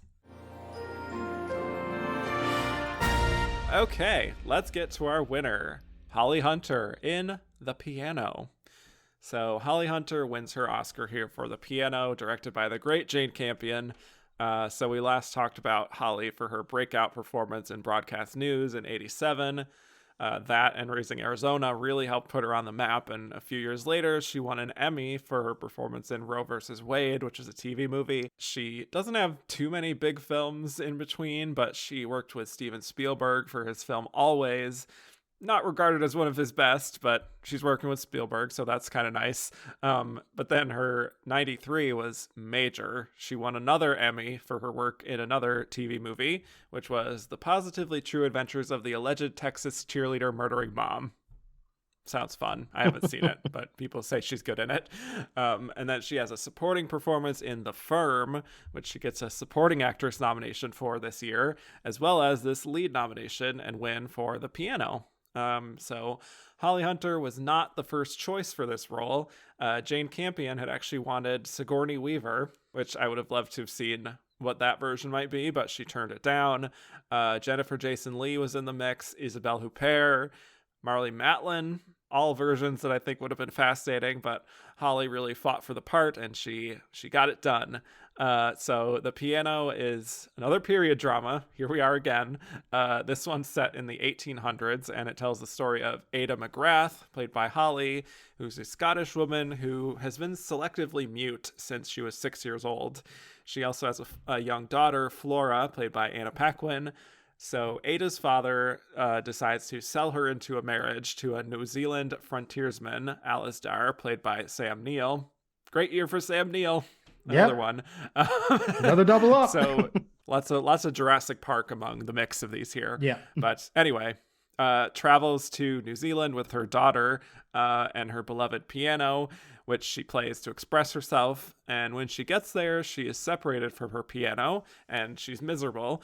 But their neighbor, George Baines, played by Harvey Keitel, makes an arrangement that he'll get her piano back to her if she goes to his house and plays it for him. And he can kind of do whatever he wants while she does that.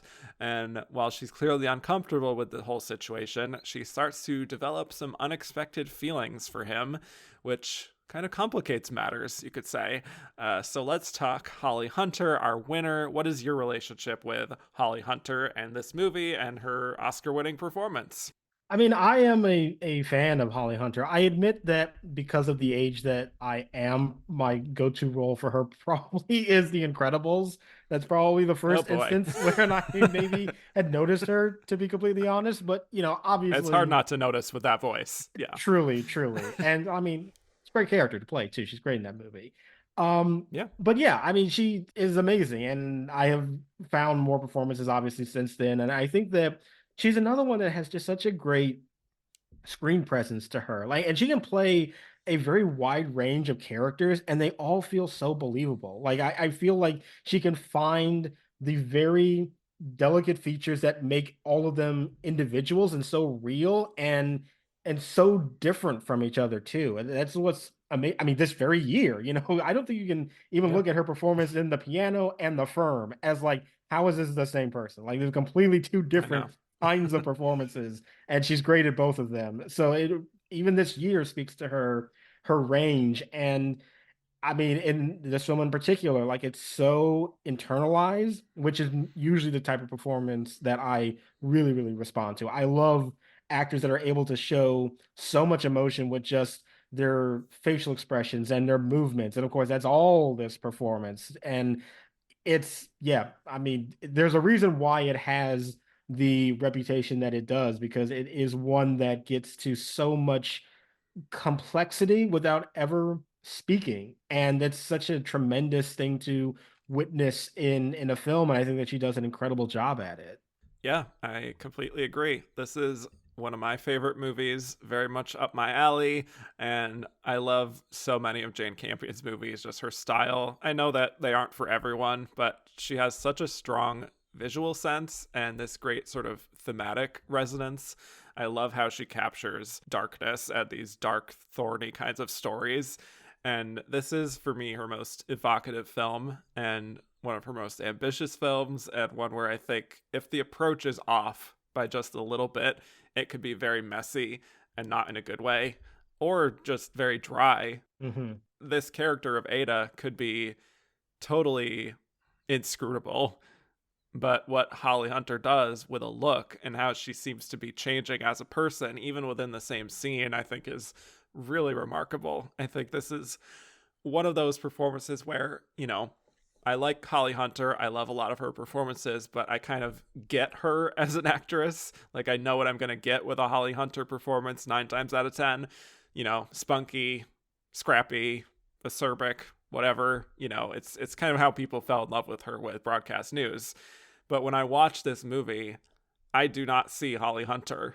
Like, it is such a departure and such an internalized performance, and it is totally stripping away one of her biggest identifiers, which is her voice, but proving that she has the goods even when you strip all that away.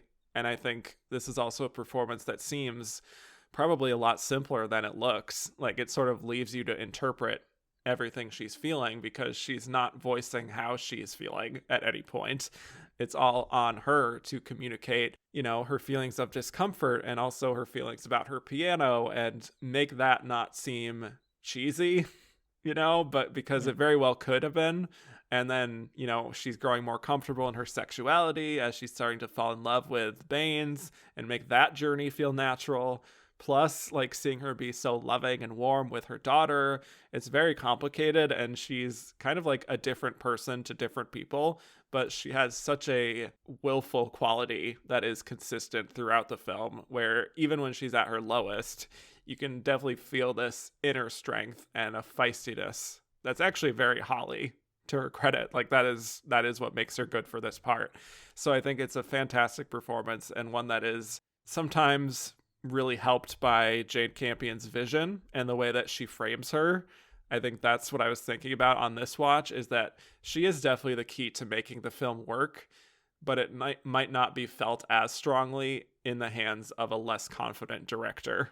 Yeah, Jane Campion's direction of the film, I just think is astounding. There's just so many individual moments, just from a visual standpoint, are just so striking. Just even like when they arrive on that beach and you see those giant waves in the background, you get the sense of scale of the story, even if the setting might be kind of constricting and pretty intimate. It's like the scale that you see on that beach recognizes the emotions that are at play, the grandiosity of that front. So yeah, I think that Campion's direction is very critical to the success of this film.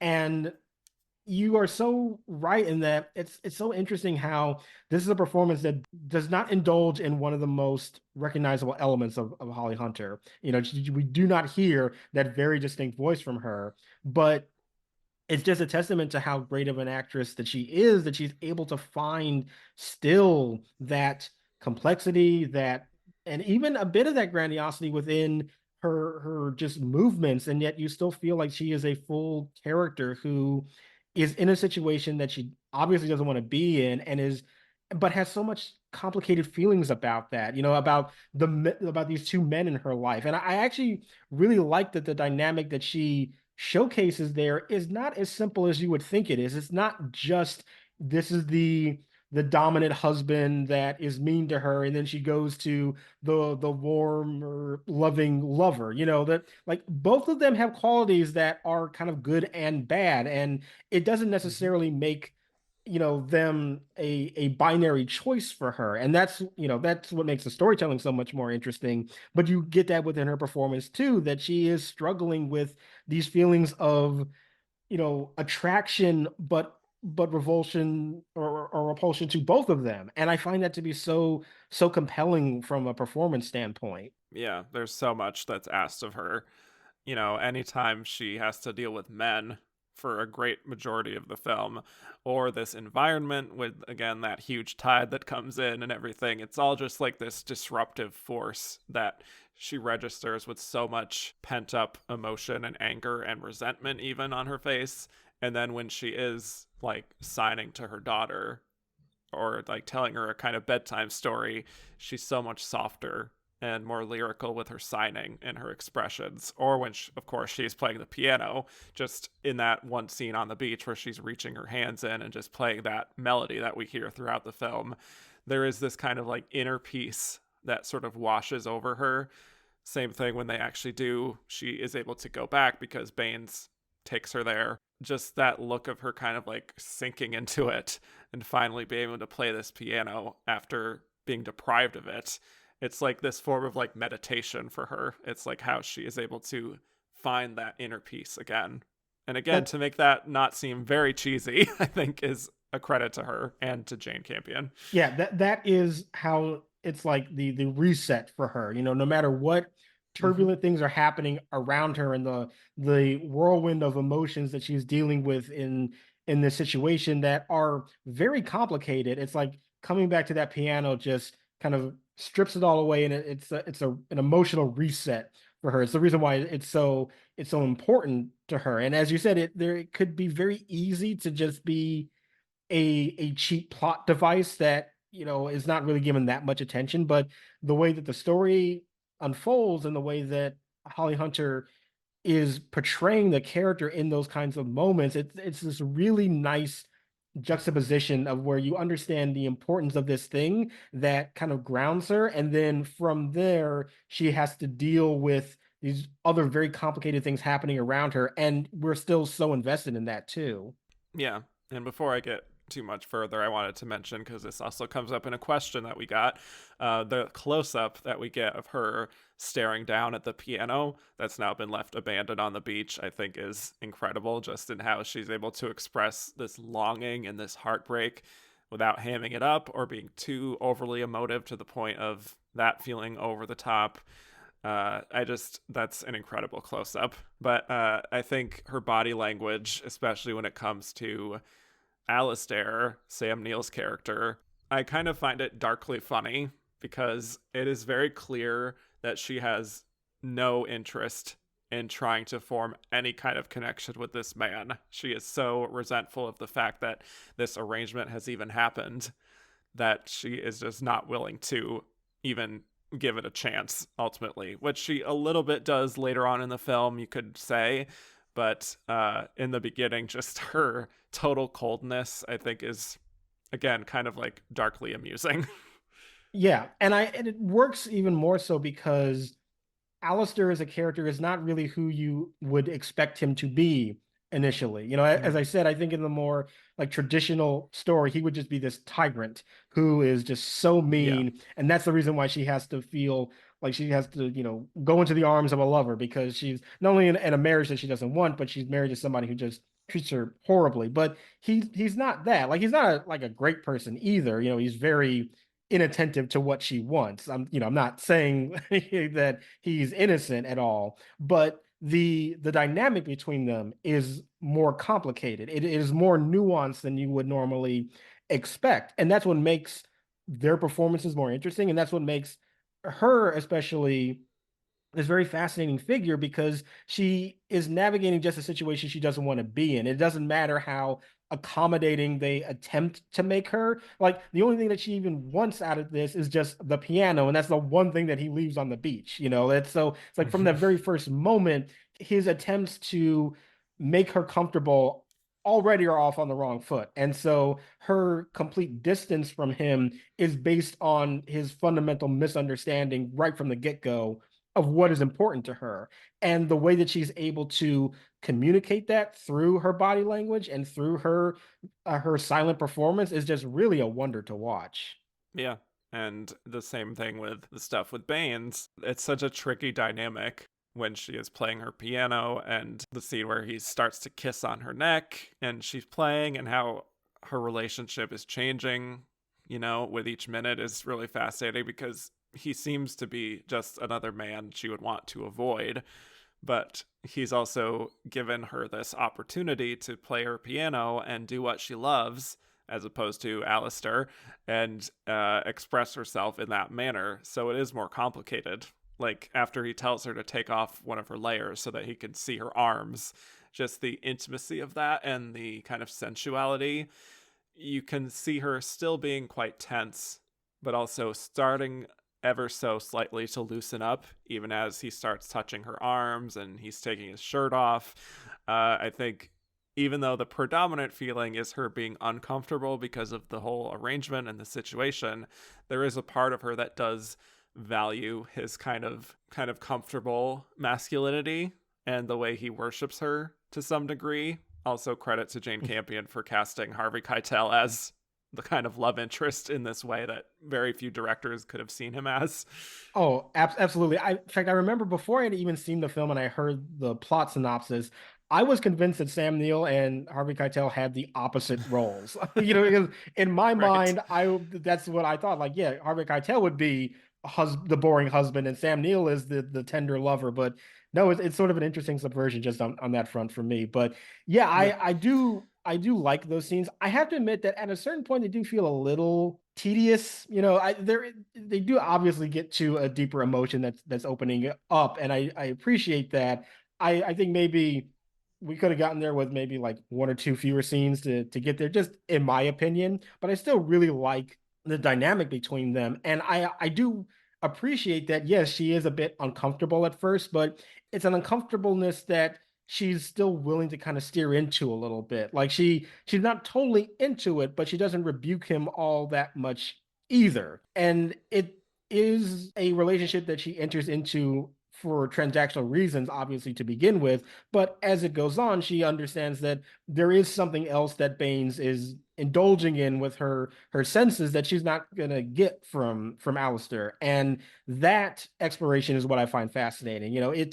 It's not that I ever really believe like they're going to be a great couple together either. I don't really buy into this grand romantic gesture that they're going to run off together, but I don't think that's what their relationship is meant to be. It's not necessarily saying she's going to create this whole other relationship that'll be fulfilling. It's more so this is the only other person that seems to appreciate the one thing that she values in this life, which is the piano. And even if it's a transactional relationship, even if it's a relationship that is not like built on so much genuine affection for each other, it's still something that she wants to indulge in because it's the only thing that she can merge her passion for this piano with an emotional connection for somebody else. And that I find very interesting. Yes, absolutely. And that's where eventually when he does give up the whole deal with the piano and lets her have it, and when he tells her to go because he's become so consumed by her and he wants to know her for who she is and wants to know if she truly does like him, and like he can't eat, he can't sleep, all this stuff.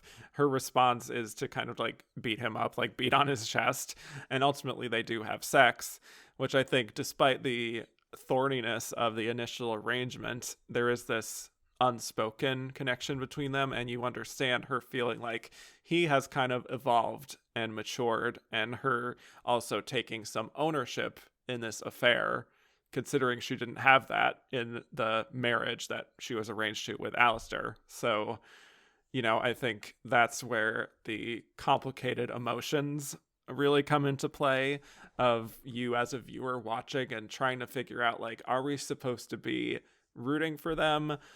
Are we supposed to find all of this kind of like seeing this from an emotional distance? But I think what she does and what Jane does as a director is give that sense of like, I am reclaiming my ownership of my body and who I am through this relationship, even if how it started is not exactly even consensual or ideal. Yeah, it definitely gets into very kind of tricky, yeah, consent territory in the beginning, especially. But I find that's what makes it all the more fascinating is that, Exactly. like it is a relationship that does feel like it's not really entered in with any real enthusiasm in the beginning. But as you said, that moment when he gives the piano back and she has that breakdown, that's when you really understand that it was more than just the piano that she was discovering out of that relationship. That there's something that with Baines, he is able to tap into her exploration of sexuality and her sense of self that she's not been able to find anywhere else. And that is really valuable to her. Despite the pretense of the piano is now gone, and that's sort of the thing that she's missing. She doesn't have that excuse now to come back to him, but it's still something that she still wants to pursue it, even if it's not something that is going to, be the love of her life. It's an indulgence in the senses that she's been so deprived of that is what's interesting to pursue. Right. She is maturing as a person and realize like that she doesn't have to hold on to this thing that she felt that this is the only way that she could express her true emotions, which is what ties in with the end and all the symbolism of that too. But I think just like with Angela Bassett, like the scene where Alistair takes her out into the rain and chops off one of her fingers with an axe after he's realized that she is continuing this affair with Baines, even after all this. Just the panic in her eyes, the growing realization of what he's about to do to her, and then the numbness that she feels after that as the rain is pouring down, I think is such a powerful image.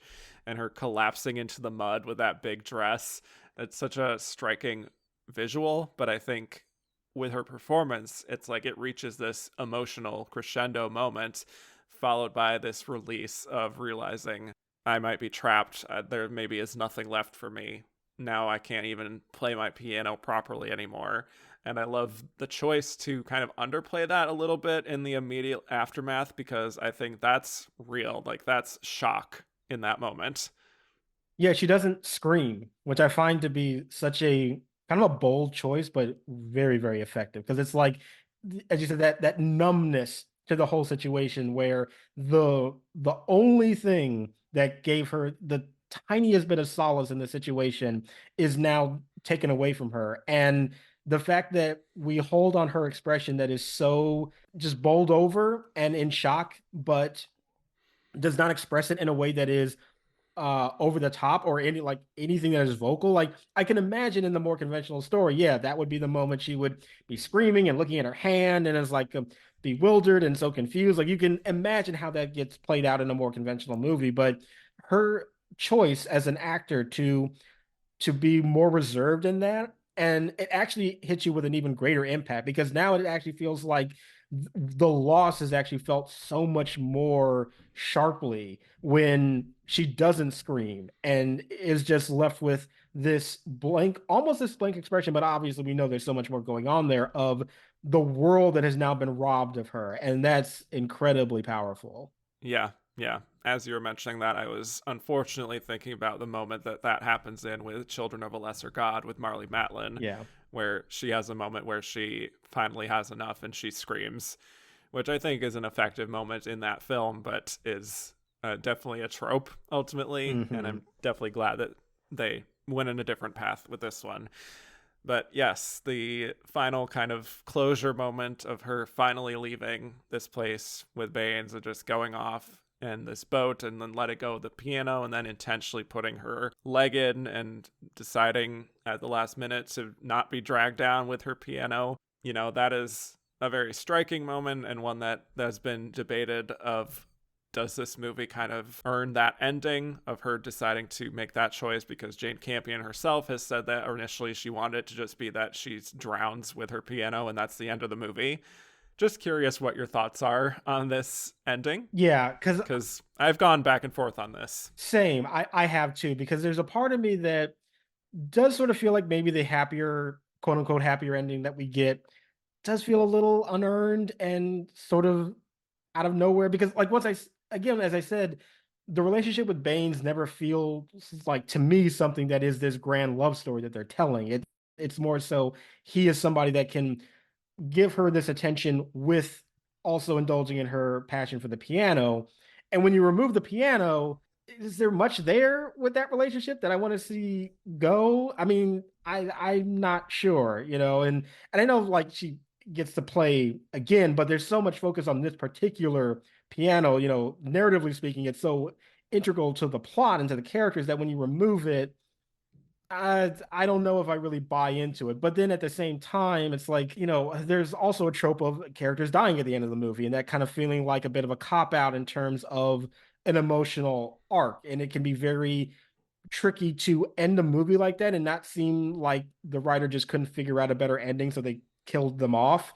But at the same time, it also feels like that would be rather appropriate for that character whose entire world is so invested in her playing, and she seems like somebody who would make an irrational decision to just drown with the piano. And there is a part of me that kind of feels like maybe she should have just died at the end. I mean, the end of the movie with her in the water above the piano almost does make it seem like that was the ending of the movie, because it seems like, why would you show the piano underwater with the body floating up there if that wasn't going to be the ending? Kind of feels like a Hmm. retrofit happier thing that they did before, and they still had this footage. And that's just how I sort of feel about it. So I get both sides, but there is a part of me that does sort of feel like, thematically speaking, it probably does make more sense if she drowns with the piano at the end of the film.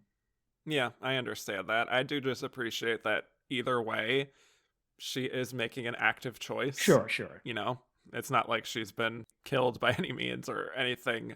Like, she doesn't feel trapped or stifled by the end, as we have seen her for the vast majority of the movie. She is making a choice, whichever way you want to go with it.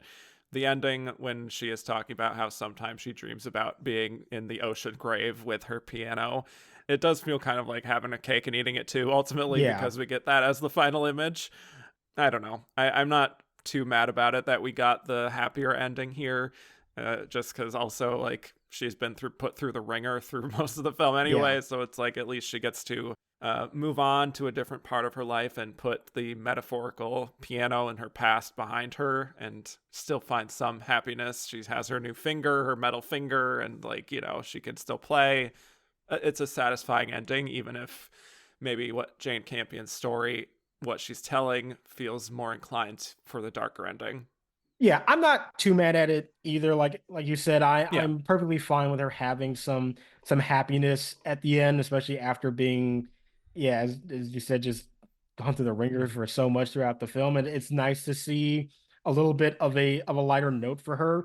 But I also think that the nature of the story that has been told up until that point, it just seems like thematically it makes more sense for her to meet the same fate as the piano, because their fates have seemingly been so intertwined up until that point. It just seems like that's what we have been watching.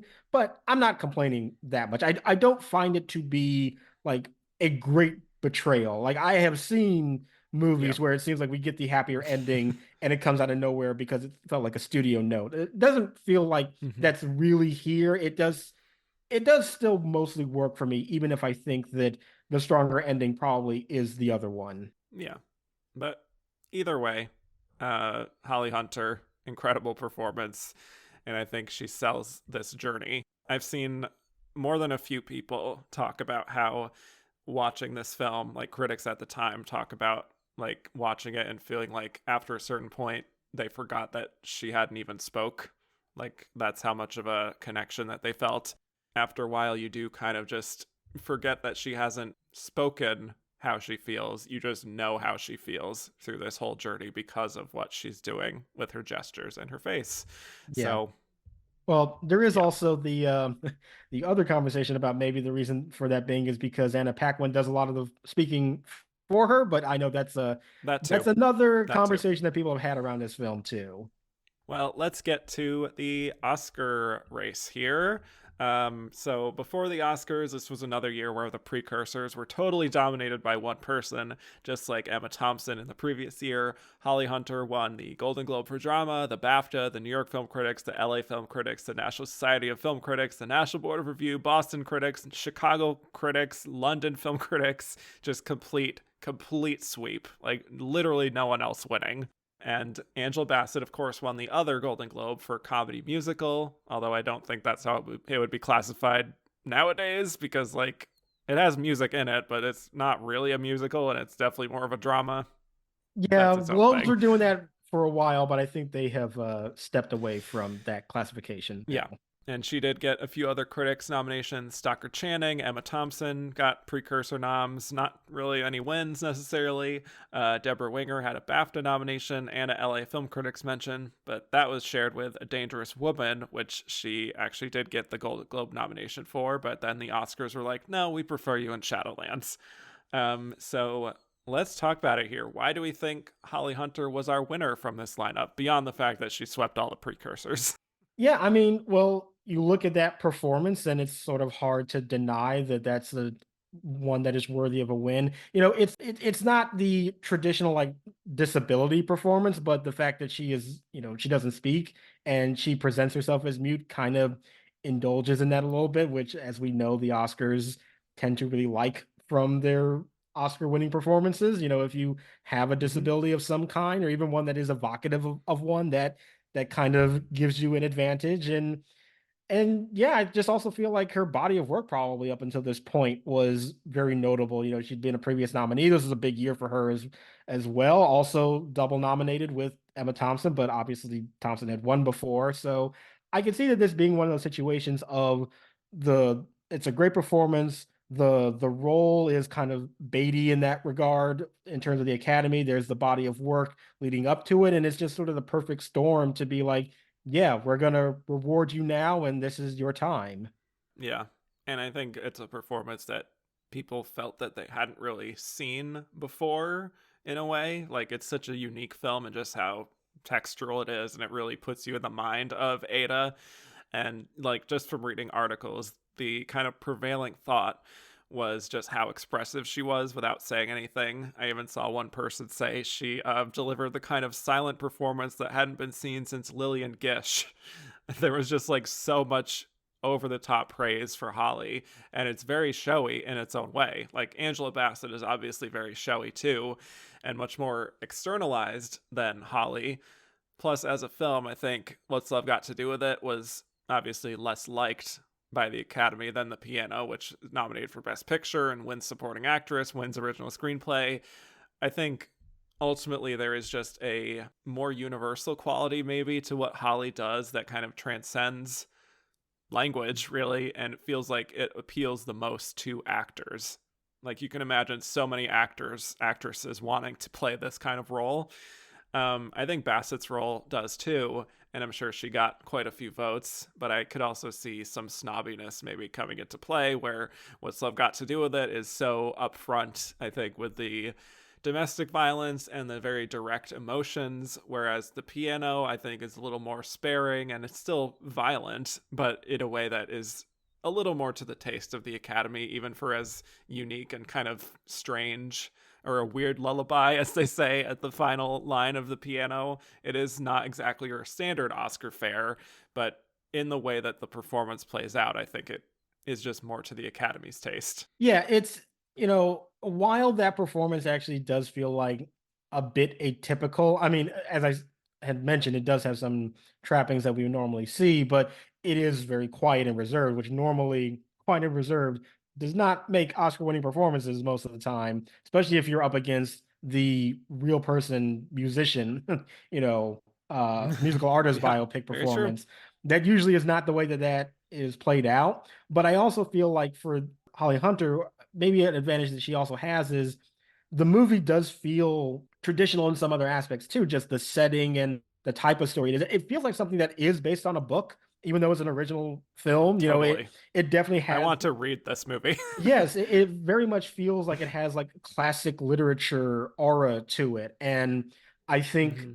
combining that with at least the type of character that she's playing, maybe even if the performance is, yeah, very reserved and that normally doesn't win, the setting and the type of character, I think, maybe endears people more so to this kind of role. And given all the other elements that were going on in favor of Hunter, that just seems like the right amount of elements to give her all the momentum in an Oscar race. Yes. And I think we should probably also just address the elephant in the room, which is this unconscious bias that the Academy has, especially at this time. It was a very, very white Academy. So I do think that could be a factor in Angela's loss. But, not just the Academy. The fact that Angela could only win a Golden Globe and I think, like, what else? Like an Image Award, too, when she's delivering that kind of performance, like, that shouldn't happen. Like, she Yeah. should have been much more in contention than she was. And I mean, like, I'll just say it right here because I'm sure everyone's been thinking it. This is one of those episodes where the runner up feels very obvious because I don't think the other three were realistically in contention at all. Also, the coverage from columnists were like, Holly Hunter's winning, Holly Hunter's winning. Thanks everyone else for playing. But maybe Angela Bassett could upset. And her performance, it was kind of written about as like it was being discovered by voters after her Golden Globe win and being considered a kind of alternative for Holly Hunter and The Piano, which did have some backlash because we are now at the rather unfortunate point in Oscar history where I have to talk about Harvey Weinstein and Yeah. Miramax, which was behind the piano and really pushed this movie aggressively to voters to the point of being seen as like, please calm down. And Yeah. it kind of set it up for a little bit of a backlash there. So, I think maybe in the home stretch there was some potential groundswell for Angela, but the Holly Hunter, like that kind of performance is just one of those that is such like an X factor kind of thing. Yeah, and it is unfortunate, but it is hard to not, discount the Weinstein of it all, and Yeah, you know, yeah. we're entering into a portion, yeah, on your show where his influence is, you have to talk about it. Like the way that we perceive the Oscars now has been shaped because of that company, for the good and the Yep. bad. It's unfortunate, but like just our perception of an Oscar race has changed because of that kind of an influence, and you can't discount that. Yep. So that sucks, Yeah, but so I good have luck to with address that. it because it's a big factor. Thanks. Yeah, but I think it really kind of started here. Like the previous year, they had the Crying Game, which was kind of their big breakthrough there. But in Best Actress, yeah, it'll come up more often than I care to admit. Yeah. So yeah, anything else on the Oscar race here before we get to some questions? No, I mean, as you said, it was very obvious that Holly Hunter was going to win, and there was an attempt to create a runner-up, but yeah, it was always going to be Holly Hunter, and hard to complain about that. Yeah, wish it was more of a race, but yeah. Let's get to some Twitter questions here. Starting off with Ben Miller, who asked, "Is this the best actress lineup that never gets talked about among the greats?" I mean, it's a solid lineup. The problem is just that like not all the movies are great, but the performances Yeah. are all solid. Yeah, I feel like I tend to get this question a lot for a lot of these like lineups that aren't iconic. I think this is a very good lineup, but I wouldn't rank it as one of the greats necessarily. I do appreciate that it again is a year where I like all the nominees because we don't always get that. Yep. Similarly ish, Jason Fong said 1993's Best Actress Oscar race was filled with so many strong candidates, while a year later, in 94, that lineup was one of the weakest in memory. Can you think of another set of double years in Oscar history in which the dichotomy was so strong? Hmm. Do you have an answer? Yes. And I'm very glad that you're here with me because I think 1962 was Oh, one of the best years of all time, followed by 1963, which was a damn mess. well, Shout out to Christoph, though. We made that one work. yeah, 63 in general, just sort of an abysmal Oscar year. Yes. So anyway, just love that you're here for that, for multiple instances of that. Yeah, I think I would agree with that one. Yeah, yeah. Fritz asked, Holly won everything for this role. Why do some people today consider this an upset? Well, I don't know if people necessarily consider it an upset. I think it's just more so there's a greater appreciation for what Bassett was bringing to that, maybe in a way that wasn't really fully recognized in 93. And I think people, they make it more of a race in their head than it actually was. I don't really, to me, when people talk about this, I don't really see them thinking it as like Holly Hunter upset Bassett. I think it's just more so Bassett deserved more praise and recognition. Yeah. I don't think it is considered an upset so much as people are upset. Yes. So, a different kind of upset because, Yeah, I would agree with that. Angela Bassett, the fact that she is delivering that kind of performance, I think that's kind of what makes you feel like it should have been more of a race than it was. But I think the dynamics of it, like it's been 30 years, so it's not exactly recent. Or maybe people who are talking about it in this way haven't even been born at that time. So like, it's hard to remember context or know what it is even. Fritz also asked, is Holly's scene where she looks down at the piano on the beach the greatest close-up in the category's history? I mean, it's got to be up there for sure. Well, as I established a few episodes ago, it's Glenn Close at the end of Dangerous Liaisons for me, but Well, of course. whatever. We would expect no other answer from you. Yes. So it's not the greatest, but maybe top 10. I'll allow that. Yeah. Because we also have Jodie Foster in The Silence of the Lambs, who has plenty close-ups in. I mean, you're in a Jonathan Demme movie. You're getting close-ups. That's right. Yep. Christoph said, does Holly Hunter win without the previous nomination for broadcast news and the range she shows between those two performances? I mean, I'd probably still say that she wins. I think that performance is just so kind of monumental. I think those other elements definitely helped, Yeah. um, building up a narrative for herself. But I do think just the nature of the role and what she's doing in that film still allows you to believe that that is a performance people would buy into giving an Oscar to. Yeah, I agree. And I think, yes, it does help to have that established persona to begin with and the voice just to have the contrast. But I also think this definitely reads as like one of those classic come out of nowhere kinds of best actress wins for like a previously unknown actress or like an actress finally having their breakthrough, So I think she would have won regardless. Alexander Elu said Hunter is to date the last Best Actress winner in Cannes that went to win the Oscar for the same role. Who do you think came closest or deserved most to repeat that feat since? Well, more often than It's a not, good they're not even question. nominated, let alone being close to winning. So that's tough. That is true. I would say the obvious answer here is Brenda Blethyn in Secrets and Lies. Maybe Penelope Cruz for Voltaire because like who the hell knows who was the runner-up to Helen Mirren that year since she swept everything. But there's only like two or three other examples I can even think of. Yeah, I mean, I feel like Penelope Cruz is a decent answer, but just because, as you said, in that year, Helen Mirren was just so Yeah. dominant that it like nobody came close. So yeah, Fritz said rank the Oscar-winning performances by Holly Hunter, Patty Duke, Marlee Matlin, and Jane Wyman. So we're doing the mute or deaf performances that have won. I gotta be honest, I have to come clean. I don't think I have seen the Jane Wyman performance. I am sorry. That's totally fine because I rank her last. So All right. there you go. I would think I would actually put Patty Duke at number one because that is just an incredibly committed performance from a child. That's just, Yeah. it's remarkable. And then Holly Hunter pretty close behind that. And then maybe Marlee Matlin. I just think the movie itself is a little not giving her the best of opportunities there. Yeah, that's more of an issue with like, yeah, as you said, the writing than necessarily her performance. Because I think that she's really, really good in that film. Yeah, she is. Maybe just the kind of construction of that character I have more issues with, but she absolutely, I think, rises above it. And yeah, I think it's very, very close between Hunter and Duke. I actually think I would put Hunter first, though, to be Yeah. honest. Like I love Patty Duke in The Miracle Worker. Like, and yeah, just the physicality alone is amazing. But I also sort of feel like that performance, to really appreciate it, you do also have to kind of put it in tandem with Anne Bancroft and the kind of what they're That's true. doing together.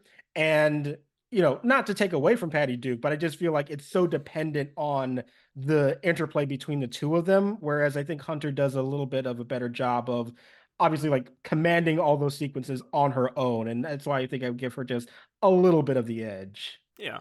Chels said rank Holly Hunter's Oscar nominations, lead and supporting. I don't know if you've seen all four of them. Um, Remind me So we again. had Broadcast News, The Piano, The Firm, and 13. Okay, I haven't seen 13 yet. That I have to admit, that's a blind spot I for haven't me. either, actually. I've not So we're in heard the great same boat. things about it, which is maybe the Yeah, reason why I yeah. have been reluctant to see it. Yeah, I mean, I would rank The Piano number one, and then Broadcast News, and then The Firm, which is fine, but I don't need her to be nominated for that. Yeah, the firm is okay. She's fun in the movie, but I don't Yeah, think it deserves an Oscar nomination. For me, there's actually very close between the piano and broadcast news. I like yeah, both of those two of the performances greats. for very different reasons. They're very different performances, and oh, I do love them both. I probably will give the edge to the piano, but it's a closer competition than I Mm-hmm. think for other people. Yeah. Jimmy said Sigourney Weaver passed on the piano. Would this have been her winning performance had she accepted the role? I mean, probably you could make a very strong argument for it. Yeah, usually when I get questions like this, I'm like, well, no, because this so and so was the best person for the role, and I don't know if anyone else would have done it great. I kind of think she would. Like, if she got to the same emotional high point that Holly did, that, like, yeah, considering her stature in Hollywood at that time, she's a 3-time nominee in the past. I kind of think she does Yeah. win. Probably came close to winning, for Working Girl to begin with. So Yeah. yeah. Chauncey Tellez says if Cher wins for Silkwood and Holly Hunter wins for Broadcast News, does Angela Bassett win here, or was Hunter undeniable?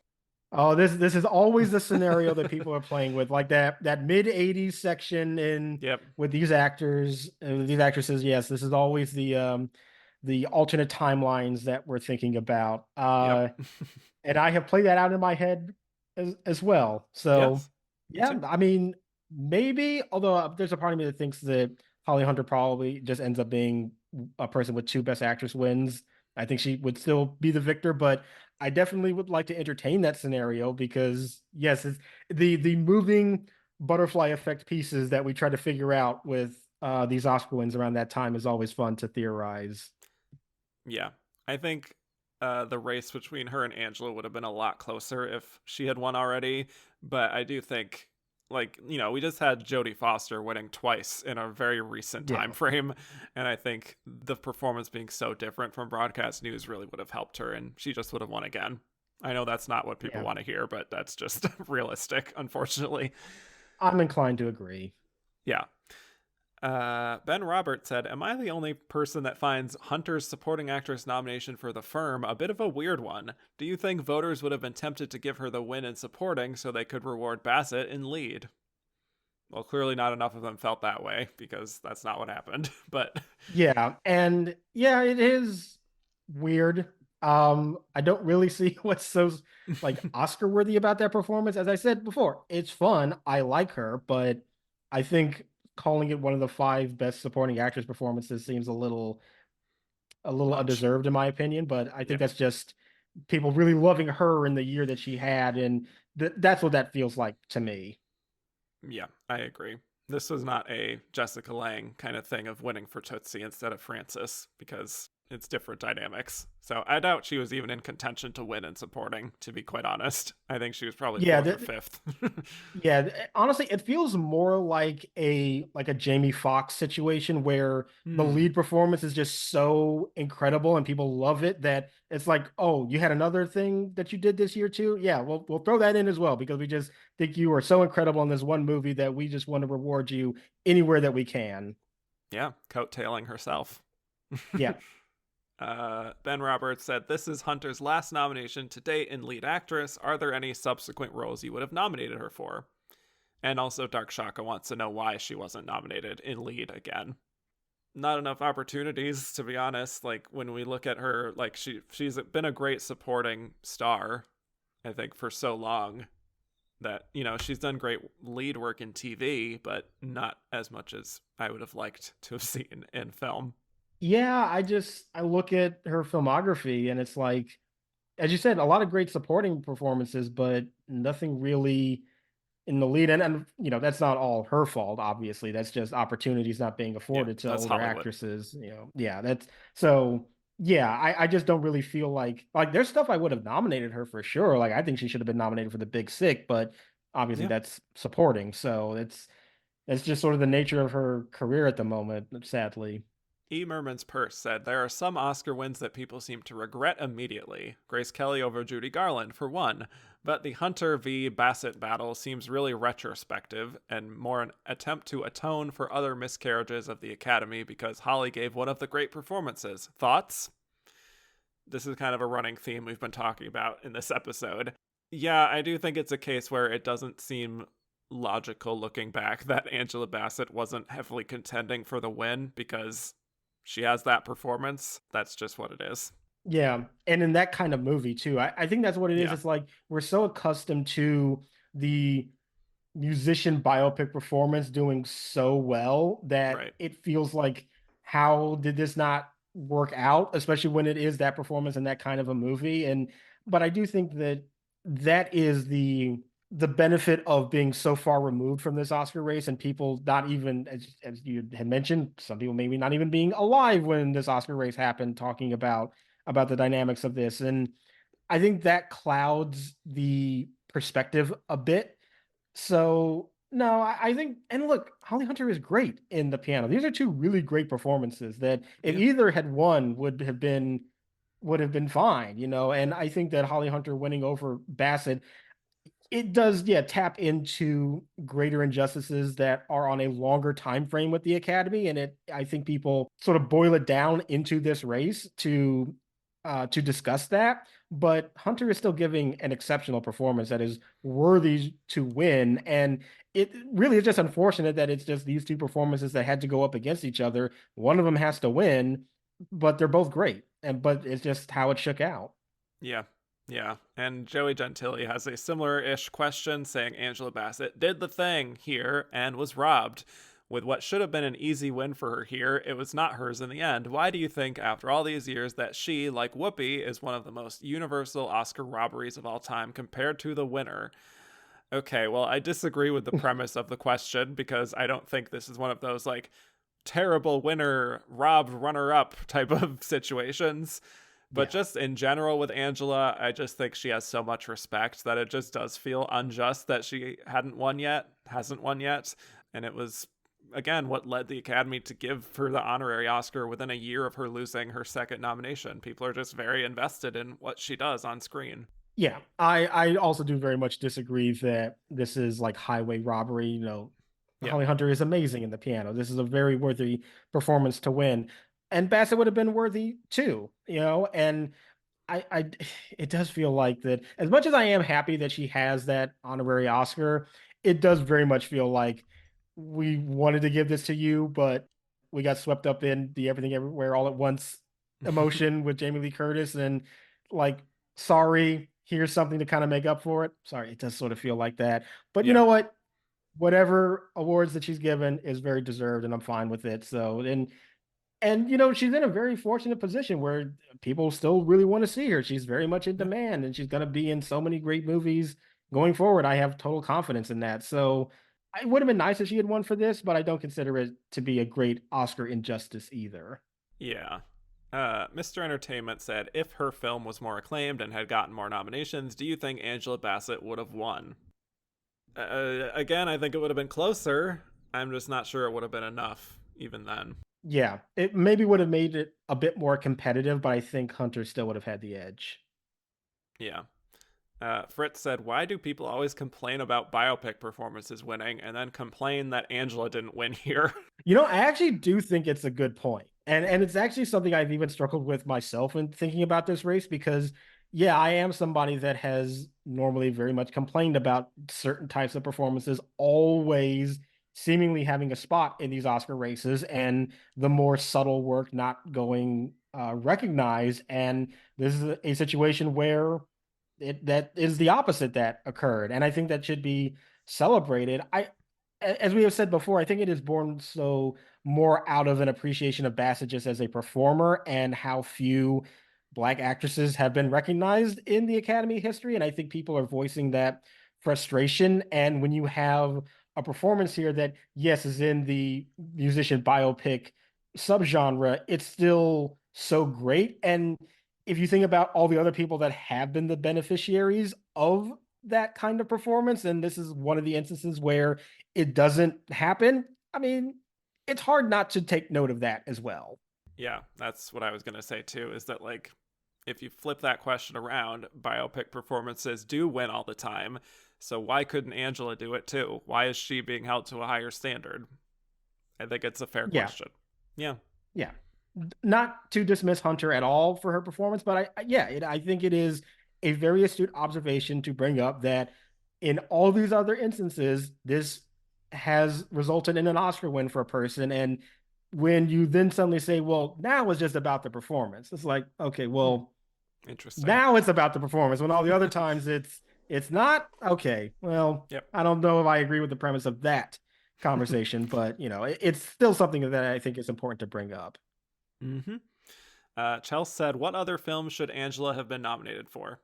I mean, she's so God. I just love Angela Bassett. She's so great in in so many things. Yeah. Did you have one? I mean, personally, my watch history with Angela is not as strong as it should be. Obviously, she has a lot of great 90s work with Waiting to Exhale and How Stella Got Yeah, Her I mean, I Groove think that Back, would even, be. I think Waiting to Exhale would be at the top of the list for most people because like yeah. that's just such a bravado performance for sure. Yeah. Christopher Perkins said, "Does Angela's iconic turn win the prize for longevity? It's the performance here that seems to have the most lasting impact. Also, who would have won SAG between Bassett and Hunter?"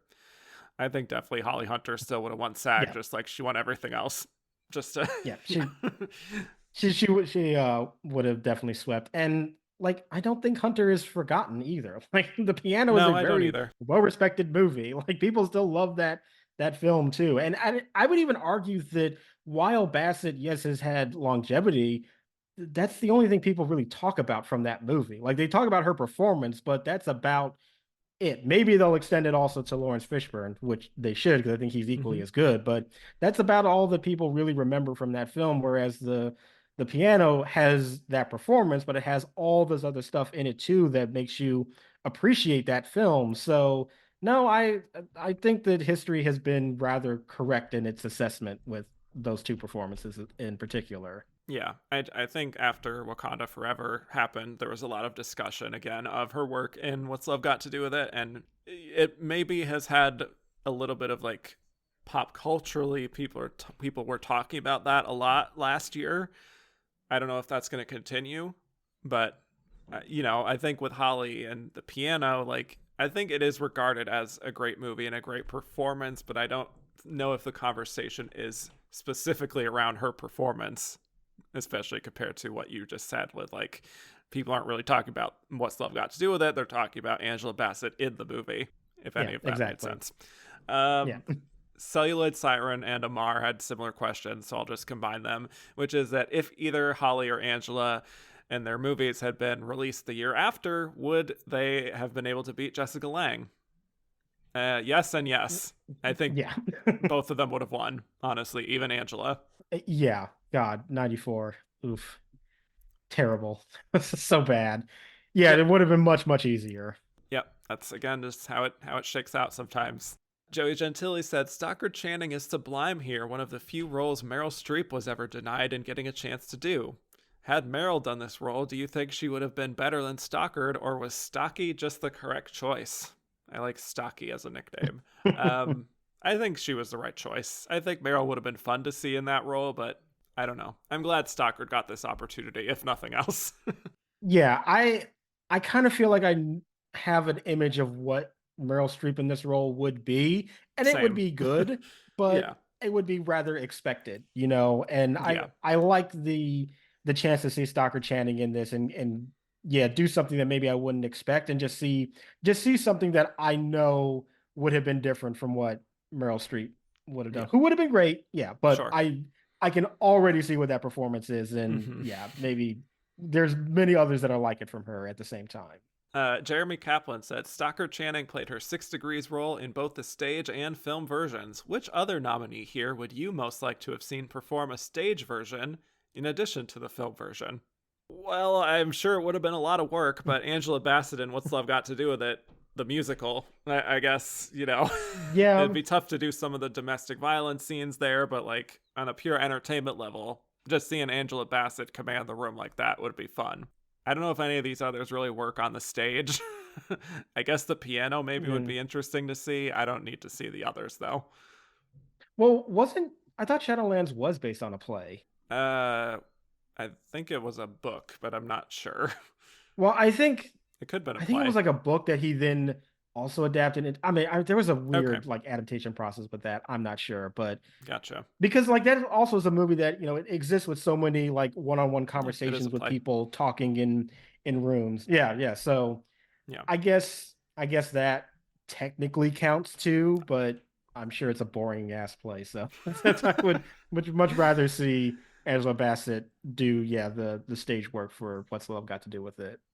Let's see. Declan Cashin said 6 Degrees deserved more love beyond Channing's terrific performance. Why do you think it couldn't crack other categories like screenplay or even supporting actor for Donald Sutherland or Will Smith? Oh, poor Donald Sutherland can never find himself in that group. Yeah, I don't know. the fact that it didn't get in for screenplay is a little surprising just because it's so wordy. I don't think Donald Sutherland gets quite enough to do to justify a nomination. And with Will Smith, the performance is very divisive. I've seen a lot of different takes on that performance. So that's not a surprise that he didn't gain traction for that. Yeah, it just kind of, I mean, my personal feeling is just that the movie's not that great. So Yeah, well, that's what okay. I would say to justify it, that they kind of singled out the only thing worthy to be nominated, in my opinion. So Mm-hmm. I would just say that. All right. Kyle said, if The Remains of the Day comes out in 92, does Emma Thompson win in that year? Or if Howard's End comes out in 93, does she win in this year? I mean, that would be interesting to put her in the mix for Howard's End with the way that performance swept last year and put that into this Yeah. race. Yeah, I mean, no matter what movie Emma Thompson is in 92, she's winning. I just Yes, feel I that. agree. I mean, especially given the competition in that field, like, yeah, no matter what Yeah. the movie is, that year she's winning. Yeah, if Howard's End comes out in 93, it is the stronger performance, in my opinion, between the two, Yeah, it but is. it is it's hard to maybe then go up against Hunter though. I don't know. If anything, maybe that just gives her more momentum in 95 for Mm, Sense and Sensibilities. yeah, yeah.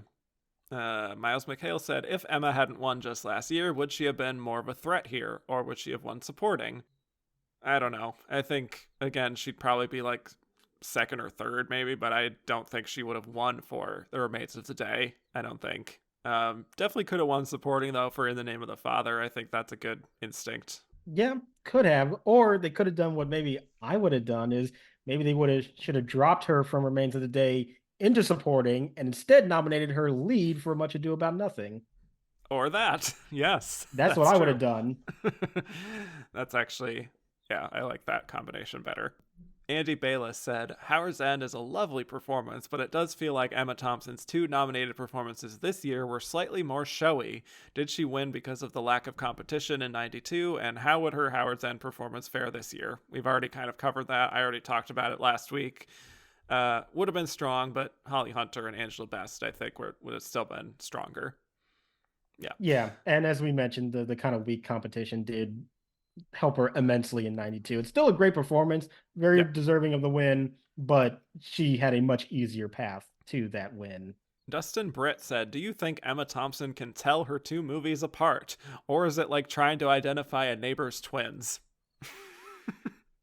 I mean, it is interesting, the similarities, at least in terms of, yeah, like the production and the cast and everything. Yeah, I mean, I would imagine that her more significant, material to work with in Howard's End maybe would distinguish them. But it is funny that back to back it is two kind of similar movies in the same sandbox, as it were. Yeah, I think she's a smart lady. I think she could tell them Yeah. apart. But I take your point. Ben Roberts said Meryl Streep has said that Thompson's role in The Remains of the Day is one of the few roles she has campaigned for. Would she have been as successful in the role? Once again, Meryl Streep potential casting here. Again, she would have turned in a fine performance and she could use her British accent. And I'm sure it would be as impeccable and sound even more British than Emma Thompson somehow. Yeah, but Emma Thompson, I think there's also just something about that dynamic between her and Anthony Hopkins that is so, you Yep, can't really replicate true. that. It's so special. Greg Craymean said, which Emma Thompson Anthony Hopkins pairing do you prefer, Remains of the Day or Howard's End? Well, it's sort of interesting kind of answering this question because I can answer it in different ways. If I'm just Mm-hmm. talking about their dynamic, I do prefer Howard's End, but as a movie, I might actually prefer Remains of the Day. Yeah, I think for me, even though they aren't really a couple in The Remains of the Day, I do think that dynamic is more compelling to me personally. Mm, And I do think it's also kind of interesting because Emma is like the clear MVP of Howard's End, but then Anthony is like the clear MVP of The yeah. Remains of the Day. So they both have their showcases here. It's like two sides of the same coin, even though they're very different characters, obviously. Rob Montoya said Hunter and Thompson were both nominated in lead and supporting. Would you take any one of their nominations away, and who would you replace them with? Well, I already sort of gave a little bit of an answer to this in terms of still giving Emma Thompson double nominations, but just choosing different performances. Different But I combination. also think Yep. that Holly Hunter does not deserve a supporting actress nomination for The Firm. Yeah, I agree. I would keep Holly Hunter for the piano, obviously. I would Yeah. maybe be persuaded to take out Emma in place of Michelle Pfeiffer in The Age of Innocence. I think that would be a good swap. I'm okay with Emma still being supporting for In the Name of the Father, just because I haven't seen it in a while, so I don't want to say yes or no to that.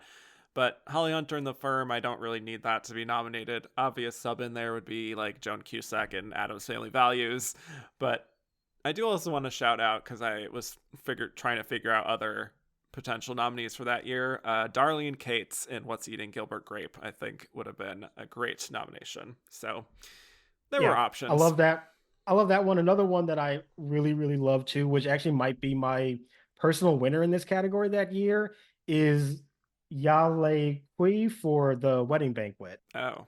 She plays the mother in that film. Mm-hmm. Yeah. See, there were options. So I don't love that Holly Hunter just got like a Yeah. easy The Firm nomination. Just feels like such a throwaway to me. But anyway, Yeah. John T said, if you could only keep one of the double nominations, who do you keep, Hunter or Thompson? And which of the other nominees' nominations do you drop? Kind of a similar question. If I only need one double nominee here, I would want it to be Holly Hunter, just on the strength of the piano. But if I was being sneaky, I would say keep Emma Thompson, and then that would bump up Angela Bassett's chances of winning. Yeah, I think I would agree with that. Okay. uh, Best Picture cast said, what was the closest Debra Winger came to being an Oscar winner? An Officer and a Gentleman, Terms of Endearment, or Shadowlands?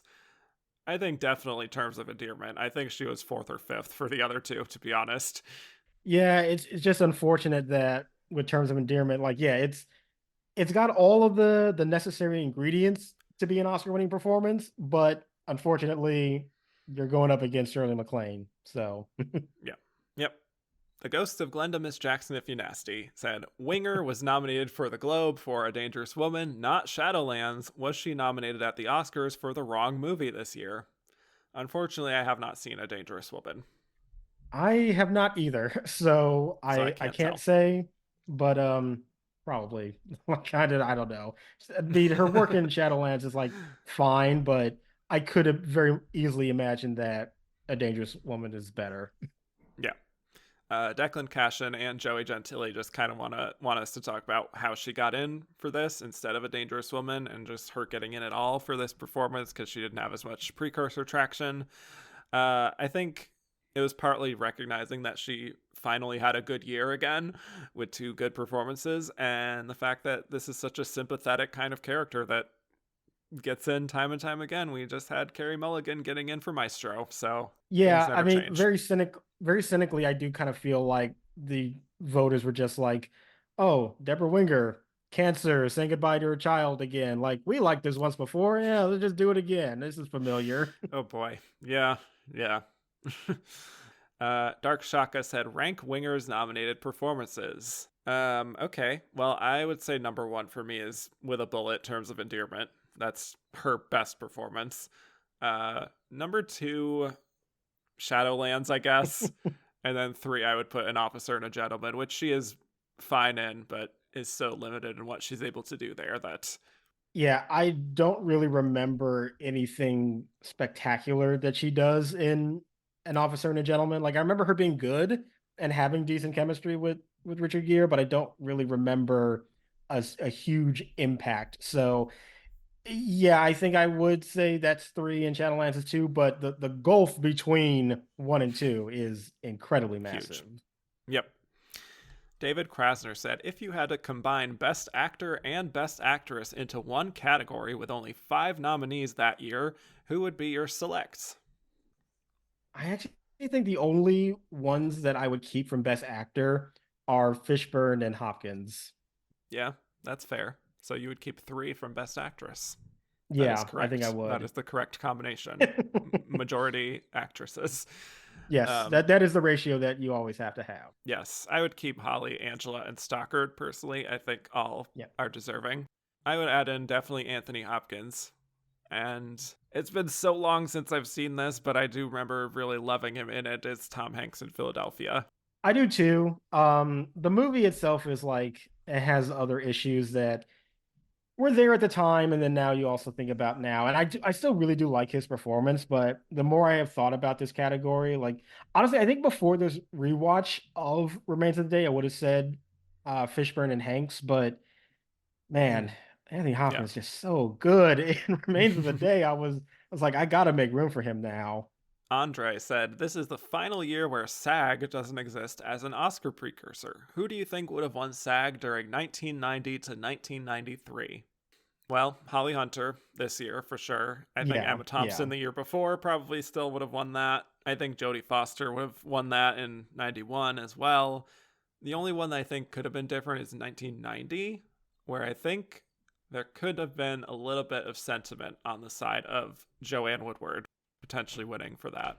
Yeah, especially the early days of SAG, they were very much known for we weren't around for so long, so we're kind of honoring people that we didn't get the chance to. They were very, very Right. good for that. So yeah, Yeah. I do kind of agree that the other ones feel like they were always going to win everything, and so it makes sense that they would have won at SAG too. But I could see sentimentality ruling over Mm-hmm. in 1990, but Yeah. Yeah. not translating to the Oscar win. I think that Kathy Bates still would have won, but I could have seen that for sure. Yeah. Jim said, cast these nominees in the roles nominated for Best Actress in 2023. So I take that to mean this year, like not nominated in 2023, but what we're currently talking about. Yeah, like the most recent Best Actress. I don't think anyone here should be playing Molly in Killers of the Flower Moon, so I'm just gonna go ahead and take that out completely. um, Yeah, that would that's a tough one. and because Diana Nyad and Felicia Montelegre are real people, that kind of limits what Angela Bassett can do. But I would love to see her in something like Anatomy of a Fall. That would be fun. Yeah. Yeah. Get her on that witness stand. Yeah. Or I mean, like Stockard Channing feels like she could definitely do a role like that too. Yeah. We'll put Debra Winger in Nyad. That feels pretty perfect for her.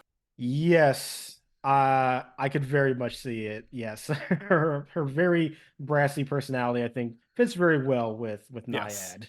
Yeah. Uh, Poor Things. Young Emma Thompson. I don't know. She could be goofy. Holly Hunter. Yeah. I well, you know what? Actually, I think Holly Hunter I would prefer in that role. Yeah. And I mean, I again, would love to see Bella Baxter with that voice. yes, that would be really fun.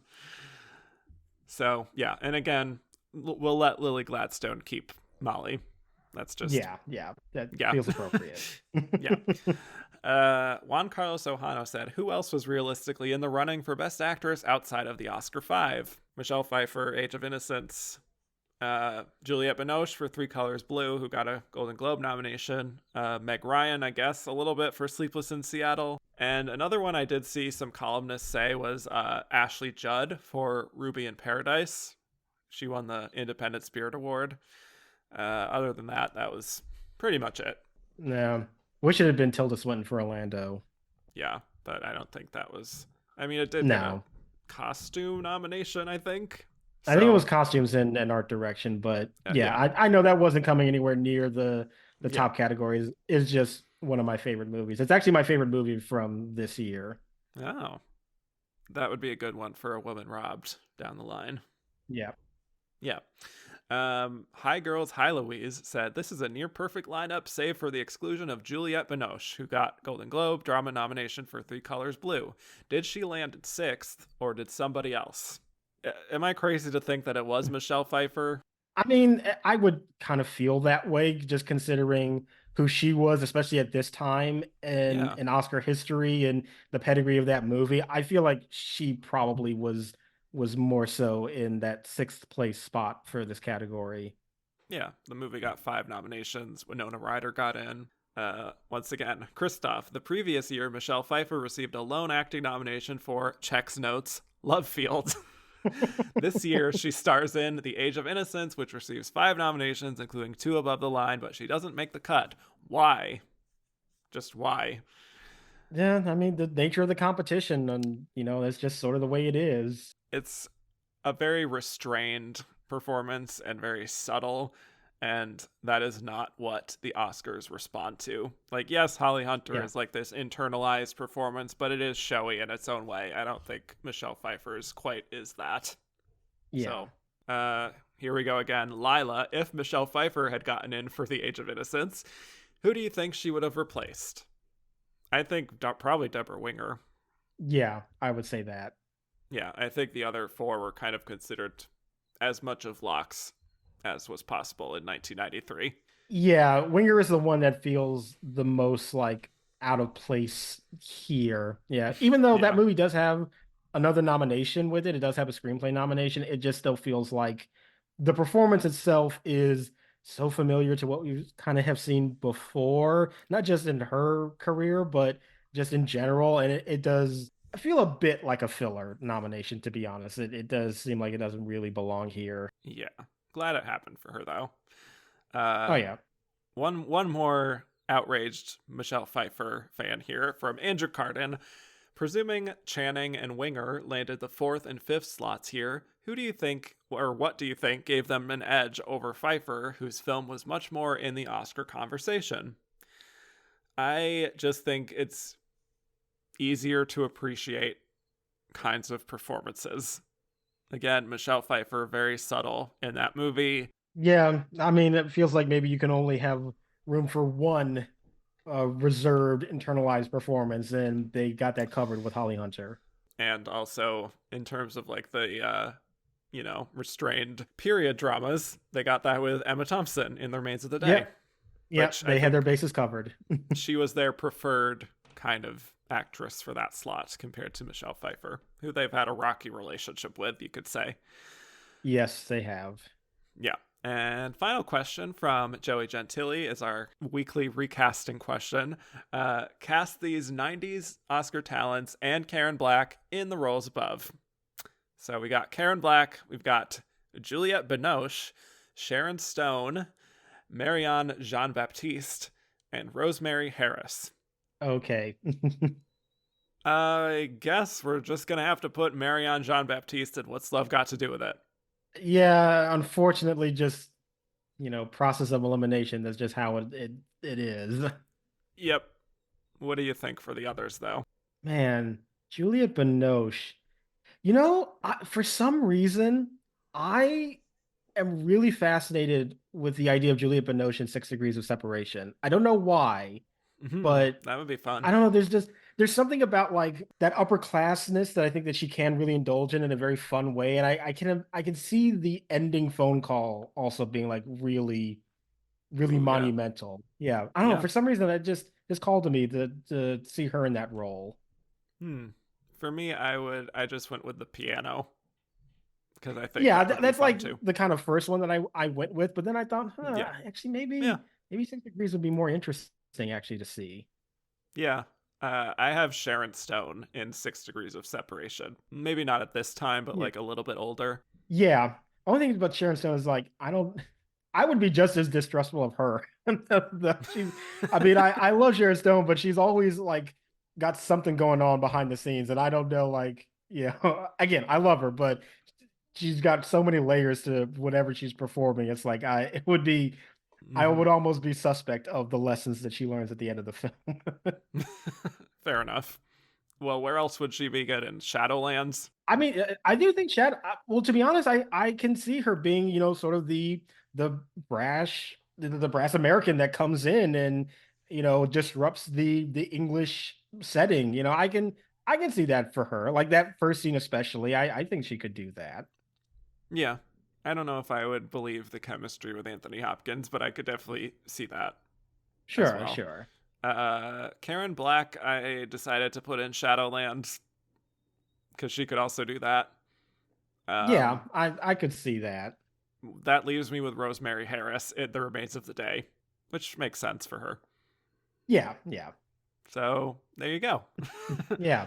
There you did go. Wait, did you say anyone for the piano? Man, the names that I get lost in I names. I'm gonna be think I honest with think you. you're left with Karen Black in the piano. Yeah, sure, why not? Karen Black at the piano. Hell She was yeah, let's great. go. Okay.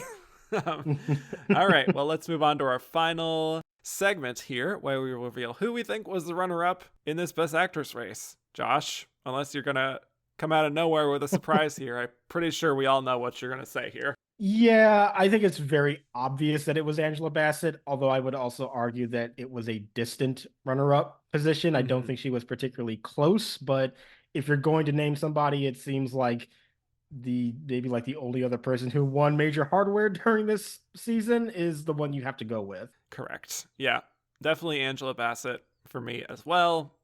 I think maybe like a very, very distant third would be Stockard Channing because there is, she got a Tony nomination for that. I think it would appeal very directly to New York voters.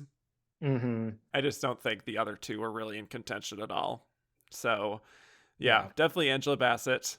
But now I don't know what you're going to say for this last one, which is who would you have voted for from this lineup? Yeah, this is very, very difficult. And this is actually one that I have gone back and forth on throughout the years. My allegiances Mm-hmm. have switched between obviously Hunter and Bassett, and on different days I might give you a different answer. I because these are two performances that I love for different reasons. They're in different kinds of movies, they're different types of acting, but both exceptional for what they're tasked to do. So Mm-hmm. it's very, very difficult, but I think today I will say Holly Hunter.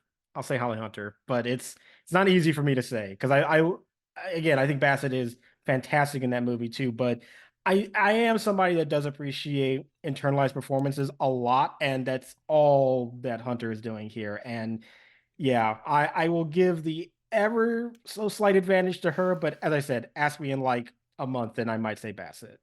Okay. Yeah. This for me is a true Sophie's choice. Yeah. And it's really one of the toughest calls that I have had to make thus far on the show between two performances that I think are truly, some of the best performances in whatever era we're in, this modern era. Uh, right now, I am actually going to lean towards Angela Bassett, who I think Mm. really is such a tour de force in that movie. And to her credit, is like her and Lawrence Fishburne, the true MVPs of her movie. Unlike the piano, which I love and respect and will always rewatch, it is definitely the preferred movie between the two of them for me personally. But for me, just kind of isolating the performance, all of the work that Angela Bassett had to do for that with a month's preparation is still just blows my mind. She really embodies the spirit of Tina Turner in such a way that you forget that it's even Angela Bassett after a while, which is really remarkable to do. So, that plus just for the sake of being different from you, I will split the ticket here and say I would have voted for Angela Bassett. And that's perfectly fine. Like I said, ask me later and I might say Bassett again because they're almost equal.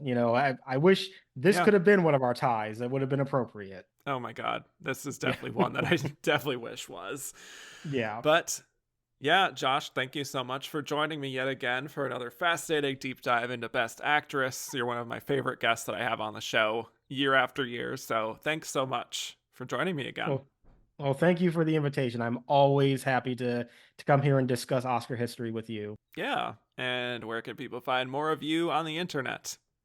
You can find me on Twitter and Letterboxd at JR Parham, and you can also find my work on Next Best Picture and Awards Watch.